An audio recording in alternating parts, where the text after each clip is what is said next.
ইজহান চেয়েও থামাতে পারছে না। মেয়েটা কাঁদতে কাঁদতে ইজহানের বুক ভাসিয়ে দিয়েছে। ইজহান পদ্মের এসব পাগলামোর মানে বুঝছে না। জানো তার প্রিয় জিনিস হারিয়ে গিয়েছে, তাই সেই জন্য সে কান্না করছে। ইজহান পদ্মের মাথায় হাত বুলাতে লাগল। আর কতক্ষণ এভাবে ধরে কাঁদবে? অবশেষে পদ্ম নিজ থেকেই ইজহানকে ছেড়ে দিল। ইজহান পদ্মের চুলে হাত দিয়ে বলল, কেন কেঁদেছ? পদ্মের আবার সেসব কথা মনে পড়ে গেল। আবারও ডুকরে কেঁদে উঠল। ইজহান শান্ত কণ্ঠে বলল, আবার কাঁদছ কেন? কখন বাসায় যাবেন? এখানে থাকলে কি সমস্যা? পদ্ম অসহায় দৃষ্টিতে ইজহানের দিকে তাকিয়ে বলল, প্লিজ বাসায় নিয়ে চলুন না। ইজহান পদ্মের থুতনিতে হাত দিল। সাথে সাথে পদ্ম ব্যথায় উফ করে উঠল। এখানে কি হয়েছে? এমন লাল হয়ে আছে কেন? পদ্ম ঘাবড়ে গেল। কিছু হয়নি, আমি ব্যথা পেয়েছি। ইজহান বিশ্বাস করল না। কিভাবে ব্যথা পেয়েছো? ইজহানের কথায় পদ্ম আমতা আমতা করে বলল। এত কথা জিজ্ঞেস করছেন কেন? ইজহান পদ্মের গালে হাত দিয়ে বলল, মিথ্যে কথা বলতে পারো না জানি, তাও কেন বলার চেষ্টা করছো? কি হয়েছে সত্যি করে বলো। ইজহানের কথা শুনে পদ্মের মনে হলো ইজহান হালকার উপর ঝাপসা হুমকি দিয়েছে। কেন? কিছু হয়নি বললাম তো। ইজহান ইচ্ছে করেই পদ্মের সেই আঘাতপ্রাপ্ত স্থানে ব্যথা দিল। বলতে বলেছি বলো, না হলে তুমি আমার সবচেয়ে খারাপ রূপ দেখবে। পদ্ম ব্যথায় মুখ খিচে রইল একদম। এই ইজহানের কি মায়া দয়া নেই? চোখ দিয়ে কয়েক ফোঁটা পানি পড়ে গেল। বলছি। ইজহান বেডে বেশ আরামায়েশ করে বসল। বলো। পদ্ম ভয়ে ভয়ে মুখ খুলছে তো আবার খুলছে না। এই অবস্থা। তার ভয় লাগছে যদি ইজহান ওই মেয়েকে ধরে সে যদি আবারও পদ্মের সাথে এমন করে। পদ্মকে চুপ থাকতে দেখে ইজহান জোরে সোরে ধমক দিল। অভদ্রতা বেশি হচ্ছে বোধহয়। পদ্মের ঈষৎ কেঁপে উঠল। বলছি। আমি যদি উঠি তাহলে খারাপ হয়ে যাবে খুব। পদ্মের মুখ মলিন হয়ে গিয়েছে। ওই দিন আপনার পাশে একটা মেয়ে বসতে চেয়েছিল না?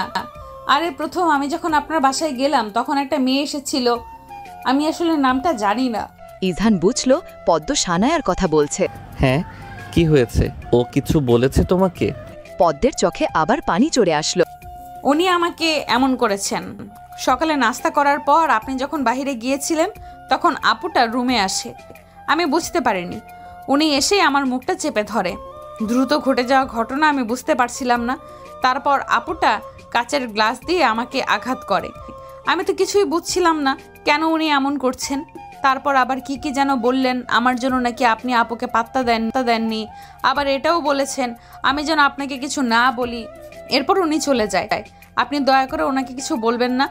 আমাকে আপনি আমাদের গ্রামে দিয়ে আসুন, ওখানে আমি খুব ভালো থাকবো। বলে পদ্ম কাঁদতে শুরু করল। ইজহানের চোয়াল শক্ত হয়ে এলো। এই সানায়াকে আজ মেরেই ফেলবে। তার উপর রাগ পদ্মের উপর ঢালবে কেন? ইজহান নিজের রাগ কন্ট্রোল করতে পারছে না। দ্রুত পায়ে রুম ত্যাগ করল। আসার সময় রুমের দরজা লক করে দিয়েছে, যেন পদ্ম রেরুতে না পারে। সানায়া হেসে হেসে কথা বলছে কার সাথে জানি। হঠাৎ তার ফোন যেন কেউ নিয়ে গেল। সানায়া পিছনে ঘুরে দেখে ইজহান দাঁড়িয়ে আছে। ইজহানের চোখে মুখে খুব রাগ, সেটা দেখে বোঝা যাচ্ছে। কেন জানি সানায়ার মনে এক অজানা ভয় হানা দিল। পদ্মকে কেন এমন করেছেন? ও আপনার কি ক্ষতি করেছে? আপনি কি আসলেই ডাক্তার? আমি আশ্চর্য, একজন ডাক্তার হয়ে আপনি পিছিয়ে একটা মেয়ের সাথে এমন করেছেন। বিবেক বুদ্ধি কি লোপ পেয়েছে? আর আমি কাকে বিয়ে করি, ভালোবাসি আর কাকে পাত্তা দেই সেটা একান্তই আমার ব্যাপার।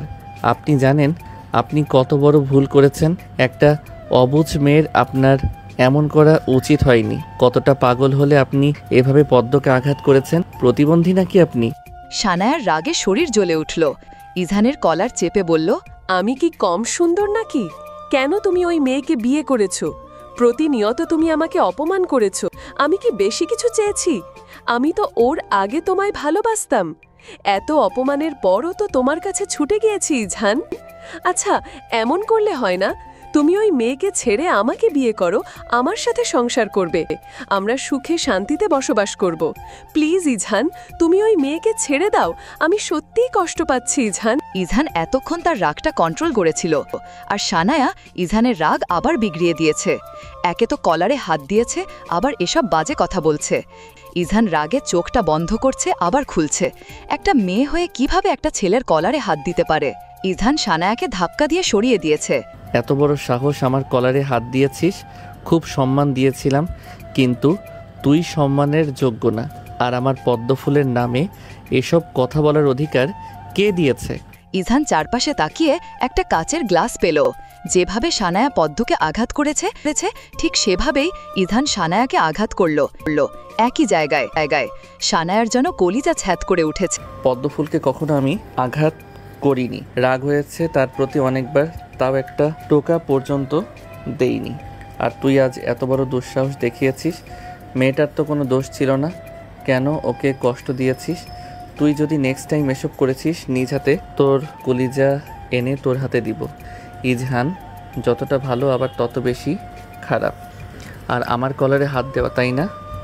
ইচ্ছে করছে আরও দুটো দেই। ইজান বেরিয়ে আসলো সানায়ার রুম থেকে, আবার দরজার কাছে এসে থেমে গেল। চোখ মুখ শক্ত করে বলল, তোর কিছু বলতে হবে না। সিআইকে আমি বলে দিব সব। তুই থাকিস ওই হসপিটালে। আমার জন্য আরও ভালো ভালো হসপিটাল বসে আছে, অন্তত চাকরির অভাব হবে না আমার। আর লাস্ট কথা, আমার আর পদ্মের মাঝে যদি আসিস তাহলে আমি ভুলে যাব তুই একটা মেয়ে। শুধু তুই মেয়ে দেখে কিছু করছি না। বলেই ইজান রুম থেকে চলে আসলো। ইজান তার আর পদ্মের রুমের সামনে আসলো। জোরে জোরে কয়েকবার নিঃশ্বাস নিয়ে রুমে ঢুকলো। রুমে ঢোকামাই পদ্ম দৌড়ে আসলো ইজানের কাছে। পদ্ম বিচলিত কণ্ঠে বলল, আপনি কোথায় গিয়েছিলেন? পদ্ম রেডি হও তাড়াতাড়ি, আমরা এখনই বাসায় ব্যাক করব। পদ্ম অবাক হলো। সত্যিই যাবেন বাসায়? পদ্ম এত কষ্টের মাঝেও হেসে দিল। ইজান খেয়াল করেছে এটা। পদ্ম ইজান আর তার সব জামাকাপড় জিনিসপত্র ট্রলিতে গুছিয়ে রাখছে। সব গোছানো শেষ হয়ে পদ্ম রেডি হয়ে গেলে ইজানও রেডি। ইজান কাউকে কিছু না বলে পদ্মকে নিয়ে চলে আসলো। তারা একটা বাসে উঠে পড়ল। রাত 9টা। ইজান পদ্মকে নিয়ে বাসায় আসলো। আজ আর সেই ফ্ল্যাটে যায়নি তারা, একদম সোজা পদ্মের শ্বশুরবাড়িতে আসলো। ক্রলিং বাজতেই মুনিরা শেখ দরজা খুললেন। ইজান আর পদ্মকে দেখে তিনি বেশ খুশি হলেন। আবার পরক্ষণেই তার মুখটা আবার অন্ধকার হয়ে এলো। পদ্মকে তড়িঘড়ি করে বাসার ভিতরে আনলেন। পদ্ম নিশ্চুপ। ইজান পদ্মের দিকে তাকালো। পদ্ম কিছু বলছে না।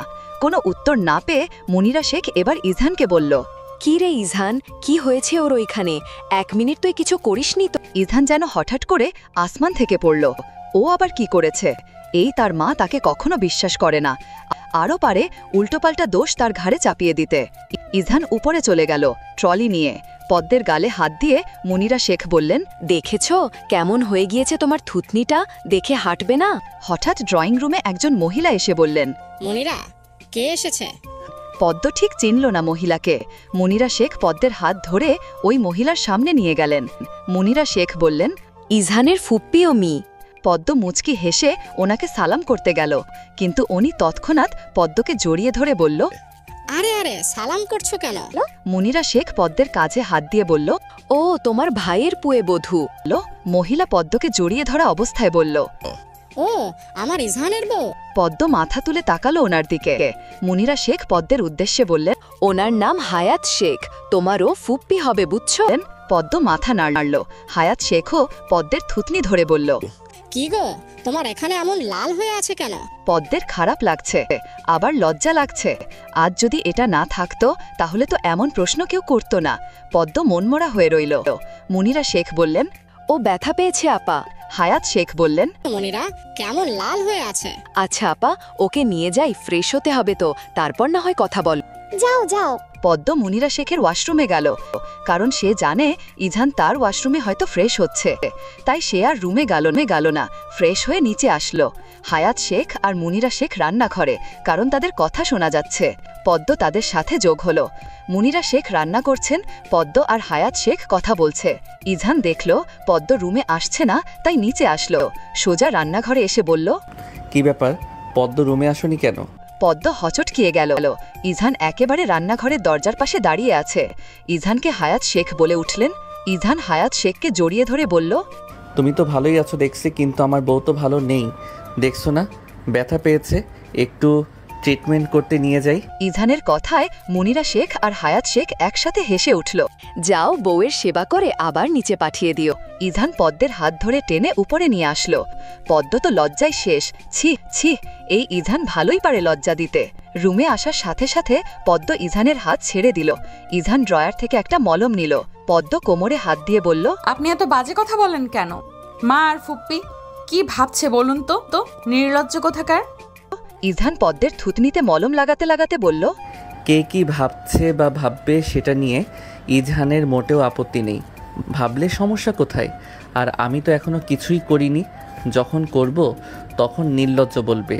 এর আগে এসব কথা কিন্তু সহ্য করব না পদ্মফুল।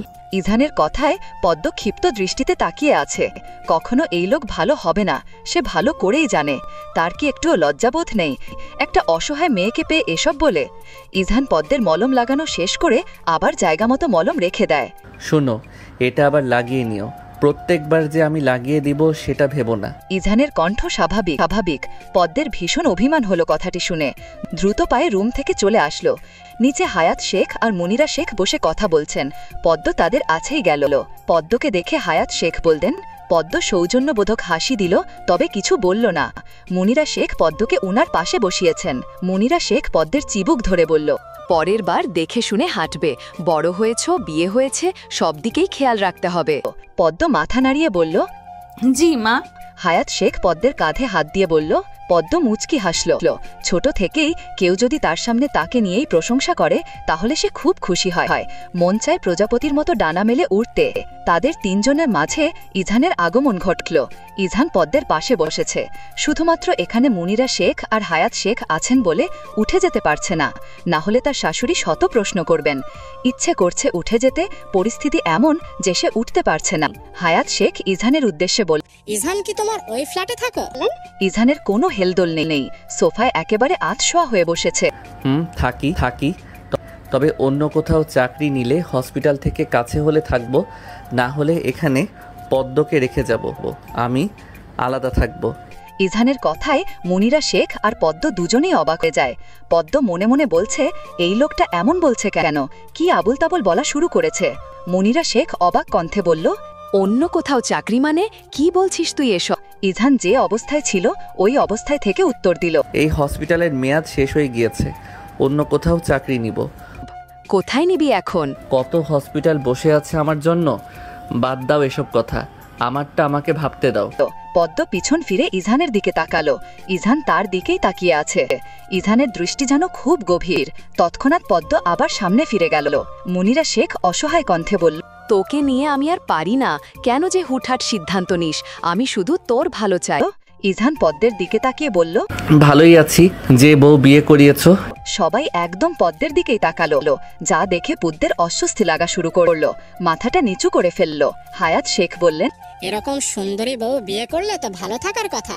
ইজহান হেসে বলল, এই জন্যই তো ভালো আছি। হঠাৎ ক্রলিং বেজে উঠল।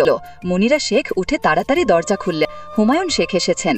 পদ্ম হুমায়ুন শেখের সাথে বেশ কিছুক্ষণ কথা বলল। তিনি খুব অমায়িক একজন মানুষ, তা দেখলেই বোঝা যায়। পদ্মকে ওনার মেয়ে মতোই স্নেহ করেন। বুঝতেই দেন না যে উনি পদ্মের শ্বশুর, ঠিক তার বাবার মতোই ভালোবাসেন। পদ্মের বাবা চলে যাওয়ার পর এই প্রথম পদ্মের কোনো আফসোস হয়নি এই বাড়িতে এসে, কারণ হুমায়ুন শেখ যেন বুঝতেই দেননি কিছু। উনি রুমে চলে গেলেন। ওনার পিছন পিছন মুনিরা শেখও গেলেন। শুধু রয়ে গেল ইজহান, তার ফুপ্পি আর পদ্ম তো যেন লজ্জায় শেষ হয়ে যাচ্ছে। পদ্মকে লজ্জা দিতে ইজহান আরও বলল, তুমি কবে দাদি ডাক শুনতে চাও বলো?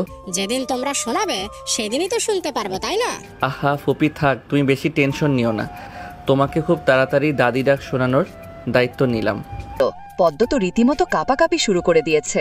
তারা কি সব কথা শুরু করেছে? লজ্জা করছে না তাদের? পদ্মের মন চাচ্ছে এখান থেকে উঠে চলে আসতে। হায়াত হেসে বললেন, বিয়ের আগে তো ইজহান শেখ এমন ছিল না, হঠাৎ কিভাবে বদলে গেল? বউয়ের সঙ্গ পেয়ে বদলে গিয়েছে ফুপি। হায়াত শেখ আরও কিছুক্ষণ বসে ইজহানের সাথে কথা বললেন। তিনি এবার উঠে নিজের রুমে গিয়েছেন। পদ্মও উঠে গেল, আর সাথে সাথে ইজহান পদ্মের হাত ধরে, উঠে যাচ্ছ কেন? তা না হলে এখানে বসে কি করব? আপনার লাগামহীন কথাবার্তা শুনবো? আশ্চর্য, আমি কি আগে শুরু করেছি নাকি? হাত ছাড়ুন আমার। ছাড়লে কোথায় যাবে? পদ্ম একটু মজা করে বলল। আপনার থেকে দূরে যাব। সাথে সাথে ইজহান পদ্মকে বুকে টেনে নিল। কোথাও যেতে দিব না, আমার বক্ষস্থলে একেবারে লুকিয়ে রেখে দিব। ভালো লাগছে না এইসব। ছাড়ুন, কেউ এসে পড়লে কি ভাববে? ইজহান চেয়ে দিল পদ্মকে। যাও, এই ইজহান আর আটকাবে না তোমাকে। ছাড়া পেয়ে পদ্ম ছুটে চলে গিয়েছে, আর ইজহান একা একা বসে ফোন টিপছে। রাতে সবাই একসাথে ডিনার করল। ডিনার শেষে সবাই বসে বসে কথা বলছে। ইজহানকে হুমায়ুন শেখ বললেন, তুমি নাকি অন্য হসপিটালে চাকরি নিবে? তোমার মা বলল? হ্যাঁ। এই কথা কেন বলছো? ওই হসপিটালে সমস্যা কোথায়? আর তুমি তো প্রথম থেকে ওখানে আছো, হঠাৎ কি এমন হলো যে এরকম সিদ্ধান্ত নিয়েছো? কোনো সমস্যা হয়েছে কি? না, আসলে আমি চাচ্ছি না ওখানে থাকতে। অবশ্যই কোনো সমস্যা হয়েছে দেখেই তো আমি থাকতে চাচ্ছি না। কি হয়েছে খুলে বলো। আমার বিষয়ে আমাকে ভাবতে দাও, সব ম্যানেজ করে নিব। এসব ছাড়া আর কি বা বলবে? শোনো ইজহান, তুমি ভুলে যেও না, পদ্ম কিন্তু তোমার জীবনের সাথে এখন জড়িয়ে আছে। সব সময় নিজের কথাকে বেশি গুরুত্ব দিলে হবে না। মেয়েটা তোমার ভরসাই থাকবে সারা জীবন, তার কথা ভেবে সিদ্ধান্ত নিও। বাবা মাকে তো পাত্তা দাও না? তুমি তো মনে করো আমরা তোমার ভালো চাই না। কখনো আমার কথা পাত্তা দিয়েছো? নিজের যা মনে আসে তাই করো, কেয়ারলেস ছেলে কোথাকার। ইজহান খুব কষ্ট করে কথাগুলো হজম করল। কে বলেছে আমি তোমাদের কথা পাত্তা দেই না? তোমার কথায় আমি পদ্মকে বিয়ে করেছি। হ্যাঁ, মানছি। আমি তোমার শুধু একটা কথা শুনিনি, তুমি চেয়েছিলে আমি সেনাবাহিনীতে জব করি, এই কথাই তো শুনিনি। কিভাবে তুমি আমাকে এসব অপবাদ দিচ্ছ?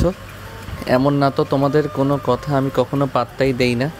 আর পদ্ম, তাকে কি আমি অসুখে রেখেছি? ওই হসপিটাল থেকে আরও ভালো হসপিটালে চাকরি করব। কেন ওই হসপিটালে থাকবো না সেটা নিয়ে আর যেন কেউ মাথা না ঘামায়। এসব কথা শুনতে পারি না আমি। আর কি বলেছো কেয়ারলেস ছেলে? কোন ভিত্তিতে এটা বলেছো?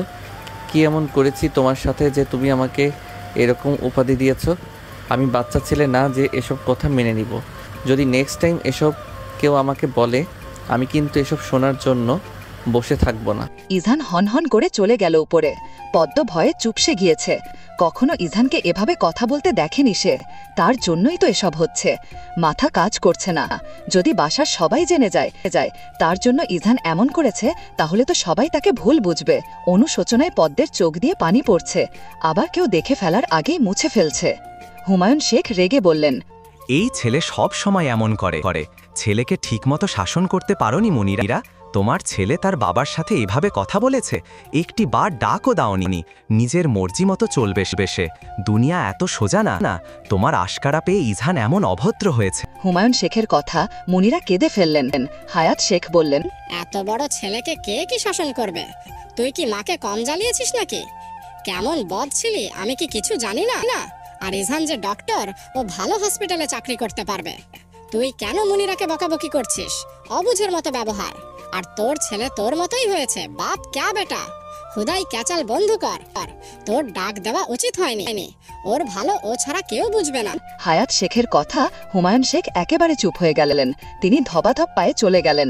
মুনিরা শেখ পদ্মকে জড়িয়ে ধরে হু হু করে কেঁদে দিল। যাই, পদ্ম এতক্ষণ আড়ালে কেঁদেছে। এখন তার শাশুড়ির কান্না দেখে আর নিজেকে ধরে রাখতে পারল না। আমার কপালটা খারাপই ছিল মা। আমার ছেলের সাথে বিয়ে দিয়ে তোমার জীবনটাও খারাপ করে দিলাম। আমাকে তুমি ক্ষমা করে দিও পদ্ম। না, মুনিরা শেখ পদ্মকে জড়িয়ে ধরে নানা কথা বলল। হায়াত শেখ দাঁড়িয়ে দাঁড়িয়ে এতক্ষণ বউ আর শাশুড়ির কান্না দেখল। তোমরা দুজন গিয়ে এখন তাদের রাগ ভাঙাও, ওদের বোঝাও, আর কান্নাকাটি করো না। অনেক রাত হয়ে গিয়েছে। পদ্ম পা টিপে টিপে রুমে আসলো। রুম পুরো অন্ধকার করে রেখেছে ইজহান। বাহিরের আবঝাবছা আলো বারান্দায় এসে পৌঁছেছে। পদ্ম ভয় পেয়ে দৌড়ে ইজহানের কাছে আসলো। পদ্ম ইজহানকে পিছন দিক থেকে জড়িয়ে ধরল। ইজহান হাত সরিয়ে দিল। আবারও পদ্ম ইজহানকে একইভাবে জড়িয়ে ধরেছে, তাও আগের থেকে আরো শক্ত করে। ইজহানের গম্ভীর কণ্ঠ শোনা গেল, পদ্ম, তোমাকে আমার থেকে ছাড়াতে 1 মিনিটও লাগবে না। সো জোরাজোরি করার আগে ছেড়ে দাও। পদ্ম মোলায়েম কণ্ঠে বলল, উফ ডাক্তার সাহেব, এত রাগ করছেন কেন? ভালোবাসি। ইজহান আর ছাড়ানোর চেষ্টা করল না। এভাবেই কিছু সময় দুজনে দাঁড়িয়ে থাকলো। পদ্ম ইজহানকে ছেড়ে সামনে দাঁড়া করালো। পদ্ম ইজহানের চুলগুলো ঠিক করে দিতে দিতে বলল, সব সময় রাগ করলে হয় না, অনেক সময় কিছু কথা শুনে থাকতে হয়। বড়রা কখনো খারাপের জন্য বলে না, আর বাবারা তো একদমই না। এভাবে হুটহাট মেজাজ গরম করা উচিত নয়। ইজহান চোখ ছোট ছোট করে পদ্মকে দেখল।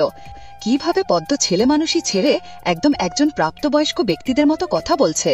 ইজহান পদ্মকে টেনে দেয়ালের পাশে দাঁড়া করালো। যদিও সে ব্যথা পেয়েছে, তাও টু শব্দ পর্যন্ত করেনি, মুখ খিচে রইল। ইজহান পদ্মের পাশে দেয়ালে হাত রেখে বলল, তারপর?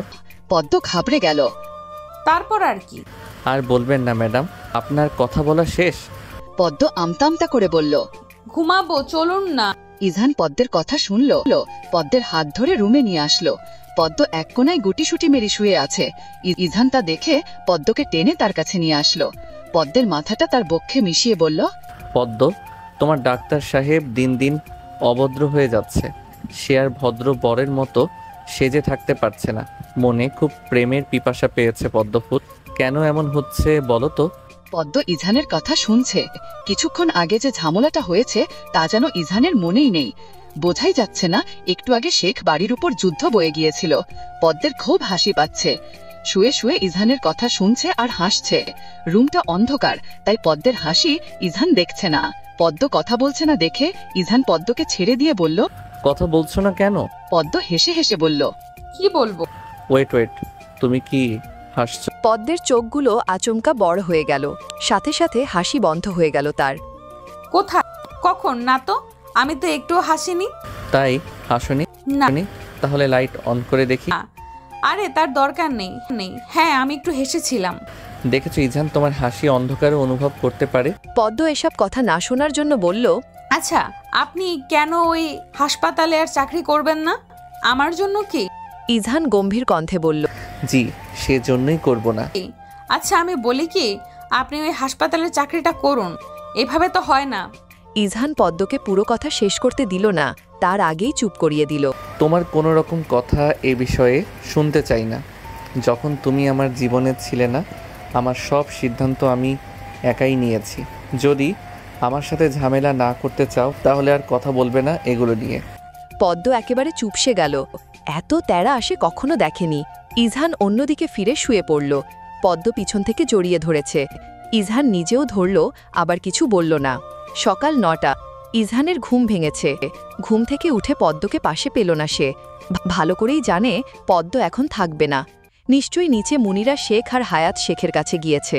ইজহান উঠে ফ্রেশ হতে গেল। তারপর চশমা পরে ফিটফাট হয়ে নিচে নেমেছে। পদ্ম মুনিরা শেখের সাথে নাস্তা বানাচ্ছে, আর ইজহান তার ফুপ্পির সাথে কথা বলছে বসে বসে। মুনিরা শেখ পদ্মকে বলেছে ইজহানের জন্য নাস্তাটা নিয়ে যেতে। পদ্ম তাই করল। ইজহানের নাস্তাটা টেবিলে রেখে আসলো। খেতে আসুন। ইজহান উঠে নাস্তা করতে গেল। পদ্ম সাথে দাঁড়িয়ে আছে। ইজহান পদ্মের হাত ধরে বলল, তুমি নাস্তা করেছো? পদ্ম মাথা নাড়িয়ে বলল, হ্যাঁ, করেছি। ইজহান পরোটা মুখে দিয়ে বলল, আমাকে ছাড়াই খেয়ে নিলে?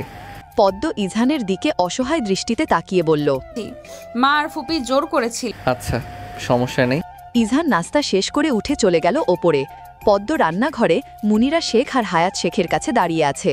সে আর ওপরে যায়নি, নিচেই তাদের সাথে দাঁড়িয়েছিল। ঘড়িতে 12টা বাজে। ইজহান তাকালো ঘড়িতে। পদ্ম এখনো পর্যন্ত রুমে আসেনি। ইজহানের খুব রাগ হল। পদ্ম একবারও রুমে আসলো না। অবশেষে দীর্ঘ সময়ের পর পদ্ম রুমে আসলো।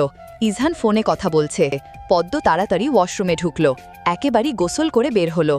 ইজহান বারান্দায় দাঁড়িয়ে আছে গ্রিল ধরে, যেন দেখে মনে হচ্ছে কত কষ্টে আছে। পদ্ম পিছন থেকে ইজহানকে দেখছে। গালের সেই দাড়ি আর চশমা ছাড়া আর কিছুই দেখা যাচ্ছে না। রুমে আয়নার সামনে দাঁড়িয়ে পদ্ম চুলগুলো তোয়ালে থেকে খুলে দিল। ইজহান পদ্মের পাশাপাশি এসে দাঁড়িয়েছে। পদ্ম সোজাসুজি ইজহানের দিকে না তাকিয়ে আয়নায় দেখছে। ইজহান পদ্মের ভিজা চুলে হাত দিয়ে বলল, এত তাড়াতাড়ি গোসল করেছো কেন? এমনিই করে ফেলেছি। রুমে আসোনি কেন একবারও? পদ্ম ইজহানের দিকে তাকিয়ে বলল, আসলে কি হতো? ইজহান মজা নিতে বলল, আদর দিতাম। সারাদিন এগুলোই ভাবেন, তাই না? না, তোমাকে যখন দেখি তখনই ভাবি। বুঝেছো সুন্দরী? একবার ম্যাডাম, একবার পদ্মফুল, আর একবার সুন্দরী। এত নামে ডাকেন কেন? ভালোবেসে ডাকি। তুই তো ছোট মানুষ, তাই বুঝো না আমার ভালোবাসা। ভালোবাসার কথা শুনে পদ্ম হেসে দিল। তাই কতটুকু ভালোবাসেন? ভালোবাসা পরিমাপ করা যায় না, আমি চাইও না পরিমাপ করতে। পদ্ম হেসে দিল। পদ্ম, তোমার ভেজা চুলে একটা চুমু দেই। পদ্ম মনে মনে বলল, সবই তো করে, আমার অনুমতিও নেয়। পদ্ম কিছু বলছে না। পদ্ম বুঝে ওঠার আগেই পদ্মকে টেনে তার ভিজা চুলে একটা চুমু এঁকে দিল। এখন তো অনুমতি নিচ্ছি, পরে এটাও নিব না। পদ্ম দৌড়ে নিচে আসলো। ইস, লোকটার সামনে 1 মিনিটও থাকা যায় না। কিছু না কিছু বলে তাকে লজ্জা দিবেই ইজহান। দিন দিন বয়স হচ্ছে আর নির্লজ্জ হচ্ছে। বিকেল 5টা। ইজহানের হসপিটালের সিআই রাশেদুল ইসলাম এসেছে শেখ ভিলায়। তিনি বসে চা খাচ্ছেন, কিন্তু ইজহান এখনো আসছে না।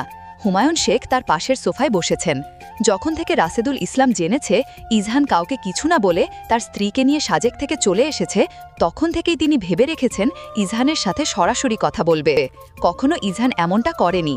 তিনি ভাবতেই পারছেন না যে ইজহান তাকে কিছু না জানিয়ে সেখান থেকে চলে এসেছে। মূলত তিনি ইজহানকে খুব ভালো জানেন দেখেই আজ শেখ ভিলায় এসেছেন। হয়তো কোনো ঝামেলা হয়েছে। হসপিটালের 3 জন ডাক্তারকে দিয়ে রাশেদুল ইসলাম কল দিয়েছিল ইজহানকে, কিন্তু সে ধরেনি। বুঝেছে কিছু একটা হয়েছে, কারণ ইজহান কখনো এমনটা করেনি। যতবার হসপিটাল থেকে ঘুরতে যেত সে কোনো সমস্যা হলে সর্বপ্রথম রাশেদুল ইসলামকে জানাতো। ইজহানের এমন কাণ্ডে রাশেদুল ইসলাম অবাক প্রায়। মুনিরা শেখ পদ্মকে ওপরে পাঠিয়েছেন ইজহানকে নিচে নিয়ে আসার জন্য। যেহেতু ইজহান ঘুমাচ্ছে তাই পদ্ম ইজহানকে ডাকতে গিয়েছে। পদ্ম ইজহানের হাত নাড়িয়ে বলল, শুনছেন? ইজহানের দিক থেকে কোনো সারা শব্দ নেই। পদ্ম আবারও ডাকল ইজহানকে। ইজহান হচকিয়ে উঠে বসে পড়েছে। আসলে আপনার হসপিটালের সিআই এসেছেন।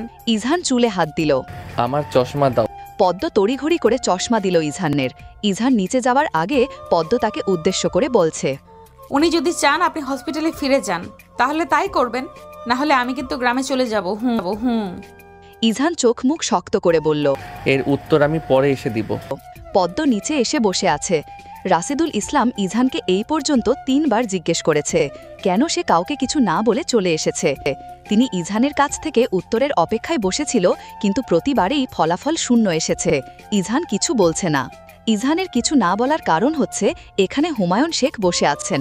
তার বাবার সামনে এই কথা কোনো মতেই বলা যাবে না। রাশেদুল ইসলাম আবারও বলল, দেখো ইজহান, আমি তোমাকে সবার থেকে আলাদা ভাবি। সবকিছুতেই তোমাকে গুরুত্ব দেই বেশি।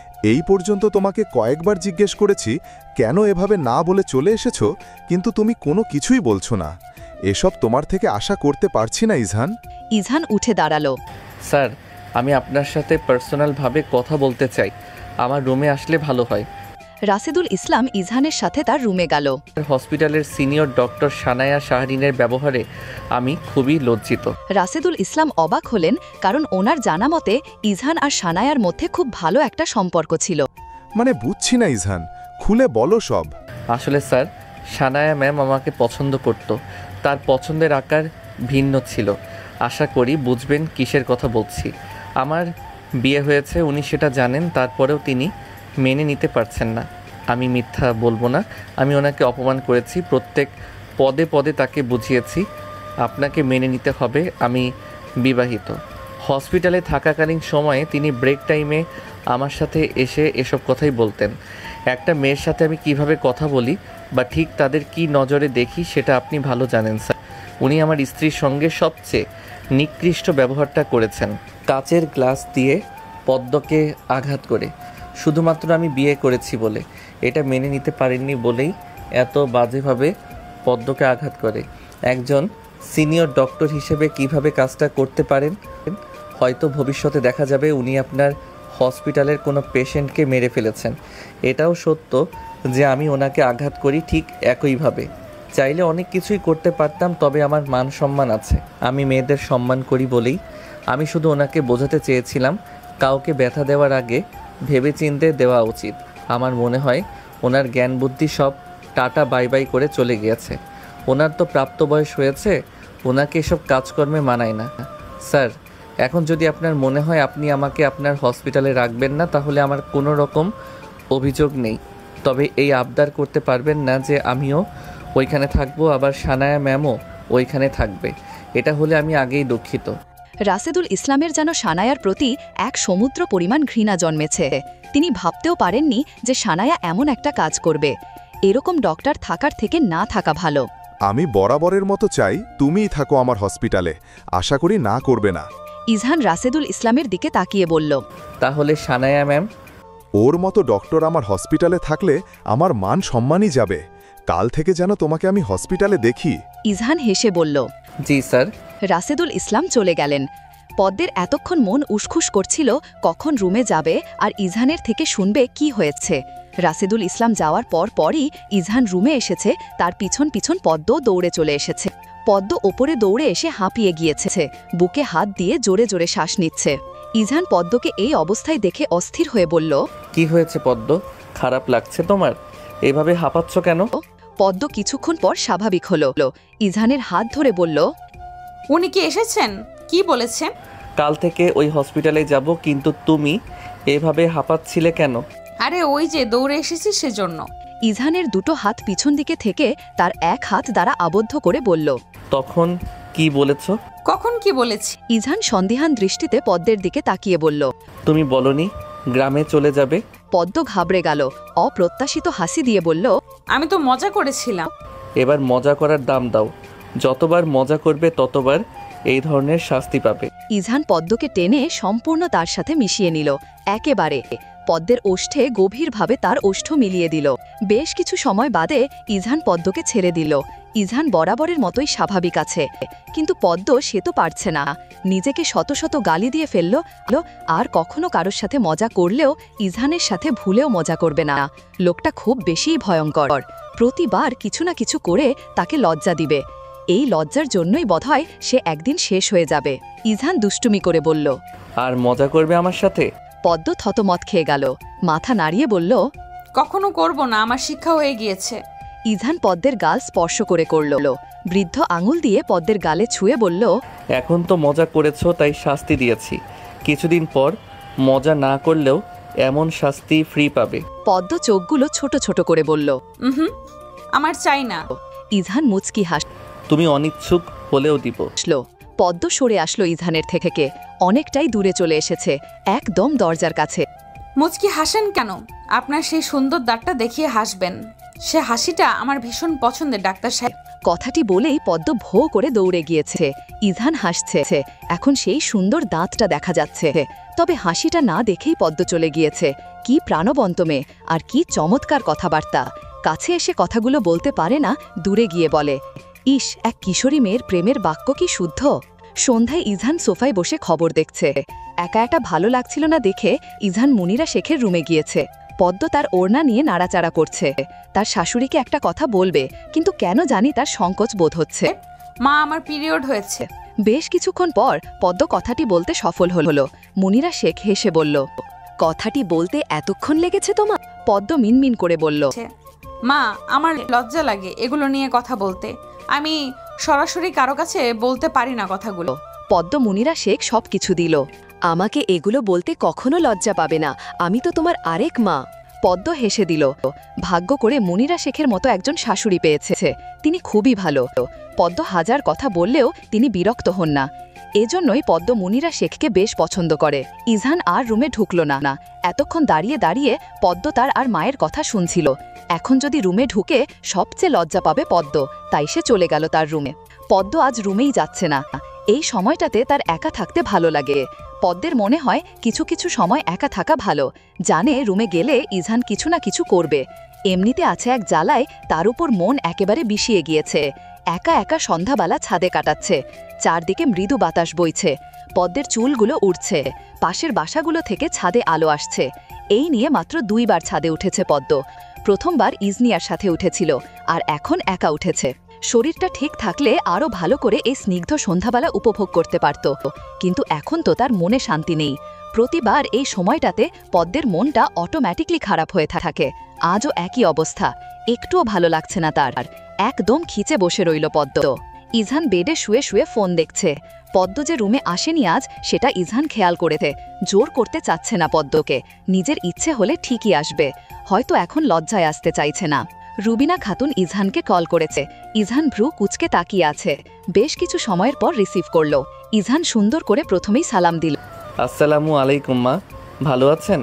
জি বাবা, ভালো আছি। তুমি আর দুজনেই। পদ্ম কেমন আছে বাবা? ইজহান শান্ত কণ্ঠে বলল, এই তো ভালোই আছি। বাবা, একটা জরুরি দরকারে কল দিয়েছিলাম। জি মা, বলুন। বাবা, পদ্মের বার্ষিক পরীক্ষা শুরু হবে 4 দিন পর। ও কি পরীক্ষা দিবে? জি মা, অবশ্যই দিবে। রুবিনা খাতুন বলল। তাহলে বাবা, ওকে কবে গ্রামে নিয়ে আসবে? ইজহান সাথে সাথে বলল, কালই নিয়ে আসবো। আচ্ছা বাবা, তুমি কি কাল আসবে ওর সাথে? জি, আসবো। তারপর আরও কিছু কথা বলে রুবিনা খাতুন কলটা রাখল। ইজহান রুম থেকে বের হয়ে পদ্মকে খুঁজছে, কিন্তু কোথাও মেয়েকে পাওয়া যাচ্ছে না। এক সময়ে ইজহানের মাথাটা ভীষণ গরম হয়ে গেল। এক জায়গায় স্থির হয়েও বসে থাকতে পারে না। ইজহানের এবার টেনশনে ধরল, পদ্ম আসলে কোথায়। মুনিরা শেখের কাছে জিজ্ঞেস করল পদ্ম কোথায়, কিন্তু তিনিও জানেন না। রুমে আসার সময় ইজহান দেখল ছাদের দরজা খোলা। মন বলছে পদ্ম ওখানে নেই, তাও গেল ছাদে। ঠিকই, মহারানী ছাদে বসে আছেন। আগে ছাদে এসে খুঁজলে এত বেশি হয়রানি হতো না। কি সুন্দর বসে বসে পা দুলাচ্ছে, আর এতক্ষণ সে অযথা কষ্ট করেছে। ইজহান দ্রুত পায়ে পদ্মের কাছে গেল। পদ্ম চোখ বন্ধ করে বসে আছে। ইজহানের উপস্থিতি টের পেল না। ইজহান পদ্মের হাত ধরে টান দিয়ে দাঁড়া করালো। পদ্ম আচমকা এমন হওয়াতে ভয় পেয়েছে, আর ইজহানের এমন ব্যবহারে সে খুব অভিমান করেছে, আর পেটেও ব্যথা পেয়েছে। পদ্মের চোখে পানি চলে আসলো। তোমাকে কত খুঁজেছি আমি জানো। সন্ধ্যাবেলা এখানে বসে আছো কেন? কাউকে কিছু না বলেও একা একা চলে এসেছো। আমি সারা বাড়ি খুঁজে বেড়াচ্ছি, আর ম্যাডাম এখানে বসে বসে সন্ধ্যা বিলাস করছে। পদ্মের কেঁদে দিয়েছে। ইজহান অবাক হয়ে তাকিয়ে আছে। পদ্ম, কাঁদছো কেন? পদ্ম কোনো উত্তর দিল না, মুখে হাত দিয়ে কান্না শুরু করে দিয়েছে। ইজহানের খুব খারাপ লাগলো। একটু বুঝে শুনে কথা বলা উচিত ছিল। মুখটা ছোট করে পদ্মকে টেনে এক হাত দিয়ে জড়িয়ে ধরেছে। পদ্ম ফুল, কাঁদছো কেন? সে কি জানে না কাঁদলে তার ডাক্তার সাহেবের খুব কষ্ট হয়? পদ্ম কান্নারত অবস্থায় বলল, আপনি আমাকে এভাবে টান দিয়েছেন কেন? আমি কি ব্যথা পাই না? প্রত্যেকবার আপনি এমন করেন। কথা বলবো না আমি, ছাড়ুন আমাকে। পদ্ম ইজহানের থেকে ছাড়ানোর চেষ্টা করল, কিন্তু ইজহান আরও শক্ত করে জড়িয়ে ধরেছে। তাড়াহুড়োতে ভুলেই গিয়েছে পদ্মের যে পিরিয়ড হয়েছে। সরি, আমি ভুলেই গিয়েছিলাম তোমার পিরিয়ড চলছে। আর কখনো এমনটা করব না। আমার টেনশন হচ্ছিল তো পদ্মফুল। পদ্ম অবাক হয়ে গিয়েছে। ইজহান কিভাবে কথাটা জানে। সাথে এক রাশি লজ্জা এসে হানা দিল তার কাছে। আপনি কিভাবে জানেন? ইজহান একদম স্বাভাবিক হয়ে বলল, তখন যে তুমি মায়ের কাছে বলেছ আমি শুনেছি। কিন্তু পদ্ম, খবরদার লজ্জা পাবে না। এটা লজ্জার বিষয়ও না। আমরা ডক্টররা অনেক কিছুই নিই। তোমার কাছে হয়তো কথাটা লজ্জার বিষয় হতে পারে, কিন্তু আমাদের কাছে এগুলো একদম স্বাভাবিক। যেহেতু তোমার ডাক্তার সাহেব একজন মেডিসিন বিশেষজ্ঞ, সো তার এগুলো অনেক মেয়ে মানুষের থেকে শোনা লাগে। আমাদের ডক্টরদের জন্য এগুলো নর্মাল। আর এটার মানে হচ্ছে তুমি একদম সুস্থ আছো। বোকা মেয়ে, আর ভাবতে হবে না এটা নিয়ে। পদ্ম একটু নর্মাল হলো। ইজহান তো ঠিকই বলেছে। পদ্ম আর লজ্জা পেল না। জড়িয়ে ধরা অবস্থায় মাথা তুলে ইজহানের দিকে তাকালো। কেন খুঁজেছিলেন আমায়? পদ্মের চোখের কোনায় পানি আটকে ছিল। ইজহান তার দুটো হাত দিয়ে পদ্মের চোখের পানিগুলো মুছে দিল। তোমার মা কল দিয়েছিল, 4 দিন পর এক্সাম শুরু। কাল তোমাকে গ্রামে যেতে হবে। পদ্মের বুকটা ধক করে উঠল। কাল আবার ইজহান হসপিটালে যাবে, আর কালই তাকে গ্রামে ফিরতে হবে। মনটা মানতে রাজি হচ্ছে না। আর বিয়ের পর এই প্রথম ইজহানকে ছাড়া থাকবে। বাড়ি যেতে ইচ্ছে করছে না। এখন তো আরও কান্না পাচ্ছে। পদ্ম পরপর ঢোক গিলল, কান্না যেন না আসে সেজন্য। কালই কেন যাব? পরশুদিনও তো যেতে পারি। ইজহান পদ্মের দিকে তাকালো। পরশুদিন গেলে এক্সামের সময় আরও ঘনিয়ে আসবে, আর কাল গেলে মোটামুটি কিছু পড়তে পারবে। এখানে তো আর পড়াও হয় না, আবার তোমার বইগুলোও নেই। তাই আমি সিদ্ধান্ত নিয়েছি কাল গ্রামে যাবে তুমি। আসলে কাল তো আপনি হসপিটালে যাবেন, পরশুদিন গেলে হয় না? না ম্যাডাম, কালই যেতে হবে। প্লিজ। ইজহান পদ্মকে থামিয়ে দিল। কোনো রকম এক্সকিউজ শুনতে চাচ্ছি না আমি। কাল মানে কাল। পদ্ম ইজহানকে খুব শক্ত করে ধরে কেঁদে দিল। ইজহান বুঝল না কেন কাঁদছে। ইজহান নরম কণ্ঠে বলল, কি হয়েছে তোমার? বেশি ব্যথা পেয়েছিলে যখন টান দিয়েছিলাম? পদ্ম মাথা নাড়ালো। তার মানে সে কাঁদছে অন্য কারণে। ইজহান আবারও বলল, তাহলে কেন কাঁদছো? তুমি কি এক্সামকে ভয় পাও? পদ্ম কোনো উত্তর দিল না। যতবারই মনে পড়ে ইজহানকে ছেড়ে তাকে গ্রামে যেতে হবে, ততবারই চোখ ভরে পানি উপচে পড়ে। ভালো লাগে না তো তাকে ছাড়া। এ কথা কিভাবে বোঝাবে তার ডাক্তার সাহেবকে? আচ্ছা, পদ্ম তো হাসলে তিনি বুঝে যান। তাহলে এই কথা বুঝছে না কেন? নাকি বুঝেও না বোঝার মতো রয়েছে? ইজহান এখন বিরক্ত হলো। অকারণে কান্না করার কোনো মানেই হয় না। হয়েছে, অনেক কেঁদে ফেলেছো। যতবারই কাঁদো আমার জামা কাপড় একদম ভিজিয়ে ফেলো। কোনো কারণ ছাড়া আমাকে জড়িয়ে ধরে আমাকে বুকে এসে কান্না করা যাবে না। আপনি তো প্রথমে আপনার কাছে টেনে নিয়েছেন, এখন এমনটা বলছেন কেন? আর একটু কাঁদি। ইজহান খেয়াল করেছে পদ্ম নাক টানছে আর চোখ দিয়ে ক্রমাগত পানি পড়ছে। মেয়েটা যে কেঁদে একেবারে লাল হয়ে গেল সেটা কি মনে আছে তার? টমেটার মতো লাগছে একদম। না, আর একটু কাঁদা যাবে না। কাঁদলে অন্য কোথাও কাঁদো, আমার কাছে এসব চলবে না। পদ্মের আরও ঠেলে কান্না আসলো। মানুষটা ভীষণ স্বার্থপর। তার মনের কষ্টগুলো এখন অনুভব করতে পারছে না কেন? খুব তো তখন পটু কথা বলতে পারে, আবার তার বুকে কান্নাও করা যাবে না। পদ্ম ইজহানকে আবারও জড়িয়ে ধরল। আমি আপনাকে ছাড়া থাকতে পারবো না ডাক্তার সাহেব। আমার মন বসবে না ওখানে। বিয়ের পর একদিনও থাকিনি, কাল থেকে থাকবো কিভাবে? আপনি নাকি আমার হাসি অন্ধকারও অনুভব করতে পারেন। আজ যে আমার কষ্ট হচ্ছে সেটা কেন পারছেন না অনুভব করতে? ভালো লাগবে না তো আপনাকে ছাড়া থাকতে। আপনি ছাড়া আপনার পদ্মফুল শূন্য একেবারে। আর আমি 100 বার আপনাকে জড়িয়ে ধরে আপনার বুকে কাঁদবো, কারণ আপনি একান্তই আমার ব্যক্তিগত মানুষ। ইজহান বিস্মিত হয়ে আছে। এসব কথা কি পদ্ম বলছে? মেয়েটা যে অজান্তেই তাকে ভালোবেসে ফেলেছে এটা কি সে জানে? ইস, আগে এমনটা হবে জানলে এই ট্রিক্স আরও আগে কাজে লাগাতো। ইজহান ঠোঁট কামড়ে হাসছে পদ্মের কাহিনী দেখে। সকাল 10টা। ইজহান পদ্মকে নিয়ে গ্রামের উদ্দেশ্যে বেরিয়ে পড়েছে। সবার কাছ থেকে বিদায় নেওয়ার সময় পদ্মের খুব কান্না পেয়েছিল, তাও নিজে মনটাকে শক্ত রেখে বাসা থেকে বের হয়েছিল। গাড়িতে উঠেই মনটা হু হু করে উঠল। 14 দিন যেন 1 বছরের মতো লাগবে তার কাছে। বিয়ের প্রথম গ্রামে যেতে খুব ইচ্ছে করেছিল, এখন ঢাকা শহরে থাকতে মন যাচ্ছে। ইজহান নিজেই ড্রাইভ করছে। পাশের সিটে পদ্ম মন খারাপ করে বাহিরে তাকিয়ে আছে। যতবার মনে পড়ছে ইজহানকে ছাড়া তার থাকতে হবে, ততবার যেন মনটা ভেঙে যাচ্ছে তার। অসহ্য ব্যথা একদম। মাঝে মাঝে পদ্ম ইজহানের দিকেও তাকাচ্ছে। লোকটা একদম শান্তভাবে গাড়ি চালাচ্ছে। পদ্ম নীরবতা ভেঙে ইজহানকে বলল, আমি যে চলে যাচ্ছি আপনার কষ্ট হচ্ছে না? ইজহানের দৃষ্টি সামনের দিকে, পদ্মের দিকে একবারও তাকালো না। না, কেন কষ্ট হবে? তুমি তো এক্সাম দিতে যাচ্ছ, শেষ হলেই আবার চলে আসবে। পদ্মের মনটা আবারও ভেঙে গেল। জানি তো কষ্ট হচ্ছে না, আপনার মনে তো আর আমি নেই যে আমার জন্য কোনো কষ্ট হবে। কষ্ট তো হবে অন্য মেয়ের জন্য। ইজহান গাড়িটা থামালো, অবাক চোখে পদ্মের দিকে তাকিয়ে। ইদানিং তার ব্যবহারগুলোর সাথে অপরিচিত সে। গ্রামে যাচ্ছে এই শোকে বোধহয় পাগল হয়ে গিয়েছে। ইজহান পদ্মের দিকে অনেকটা ঝুঁকে এলো, যা দেখে পদ্ম ঘাবড়ে গিয়েছে। কি বললে তুমি? পদ্ম থতমত খেয়ে গেল। না না, কিছু বলিনি। আপনি গাড়ি চালানো বন্ধ করলেন কেন? ইজহান হেসে দিল, তাও আবার সেই সুন্দর হাসিটা। উফ, পদ্ম তুই আজ শেষ হবি এই হাসি দেখে। ইজহান আবার ঠিকঠাক মতো বসল। পদ্ম বুকে হাত দিয়ে নিঃশ্বাস নিচ্ছে। হুটহাট এমন হওয়াতে ঘাবড়ে গেল অনেকটা। ইজহান হেসে বলল, যাকে রেখে আসতে যাচ্ছি তার জন্যই তো কষ্ট হচ্ছে, কিন্তু আমি কষ্ট পাচ্ছি এটা দেখলে তো আর ম্যাডাম যেতে চাইবে না। পড়াশোনার বিষয়ে এত ভালোবাসা দেখাই না। পদ্ম মুখটা বাঁকালো। ভেবেছিল ইজহান দেখেনি, কিন্তু ইজহান ঠিকই দেখে নিয়েছে, আর জানেও পদ্ম কেন এমন করেছে। মুখ বাঁকিয়ে লাভ নেই, যদি এমন করো ইজহান কিন্তু তোমাকে আর গ্রাম থেকে আনবে না। পদ্ম তেড়াভাবে উত্তর দিল, আমি নিজেই চলে আসব। যদি একা না আসতে পারি তাহলে মা আর পুষ্পকে নিয়ে সোজা আপনার বাসায় চলে যাব। ইজহান পদ্মকে রাগানোর জন্য বলল, তুমি গ্রাম থেকে এসে দেখবে তোমার সতীন অলরেডি তোমার বরের সাথে সংসার করছে। তুমি কি আসলেই বুঝছো না আমি কেন তোমাকে ওখানে এত তাড়াতাড়ি রেখে আসছি? আমি তো আরেকটা বিয়ে করছি। তোমার দাওয়াত রইল, অবশ্যই তোমার বরের বিয়েতে আসবে। আমি আর তোমার সতীন খুবই খুশি হব। পদ্ম যেন তেলে বেগুনে জ্বলে উঠল। ইজহানের কথাটা খুবই বাজে ছিল। এক বউ থাকতেও আবার বিয়ে করার কথা বলছে। পদ্ম কেঁদো ফেলল। আপনি খুব খারাপ, আমি আপনার সাথে থাকবো না। এতদিন তাহলে আপনি আমার সাথে অভিনয় করেছেন। আমি তো জানি আপনার আমাকে ভালো লাগে না, কারণ আমি গ্রামের মেয়ে। আপনার চোখে তো শহুরে মেয়েদেরকেই ভালো লাগে, আমাকে কেন লাগবে? দরকার নেই আমাকে গ্রামে দিয়ে আসার, এখানেই নামিয়ে দিন, আমি একাই চলে যেতে পারবো।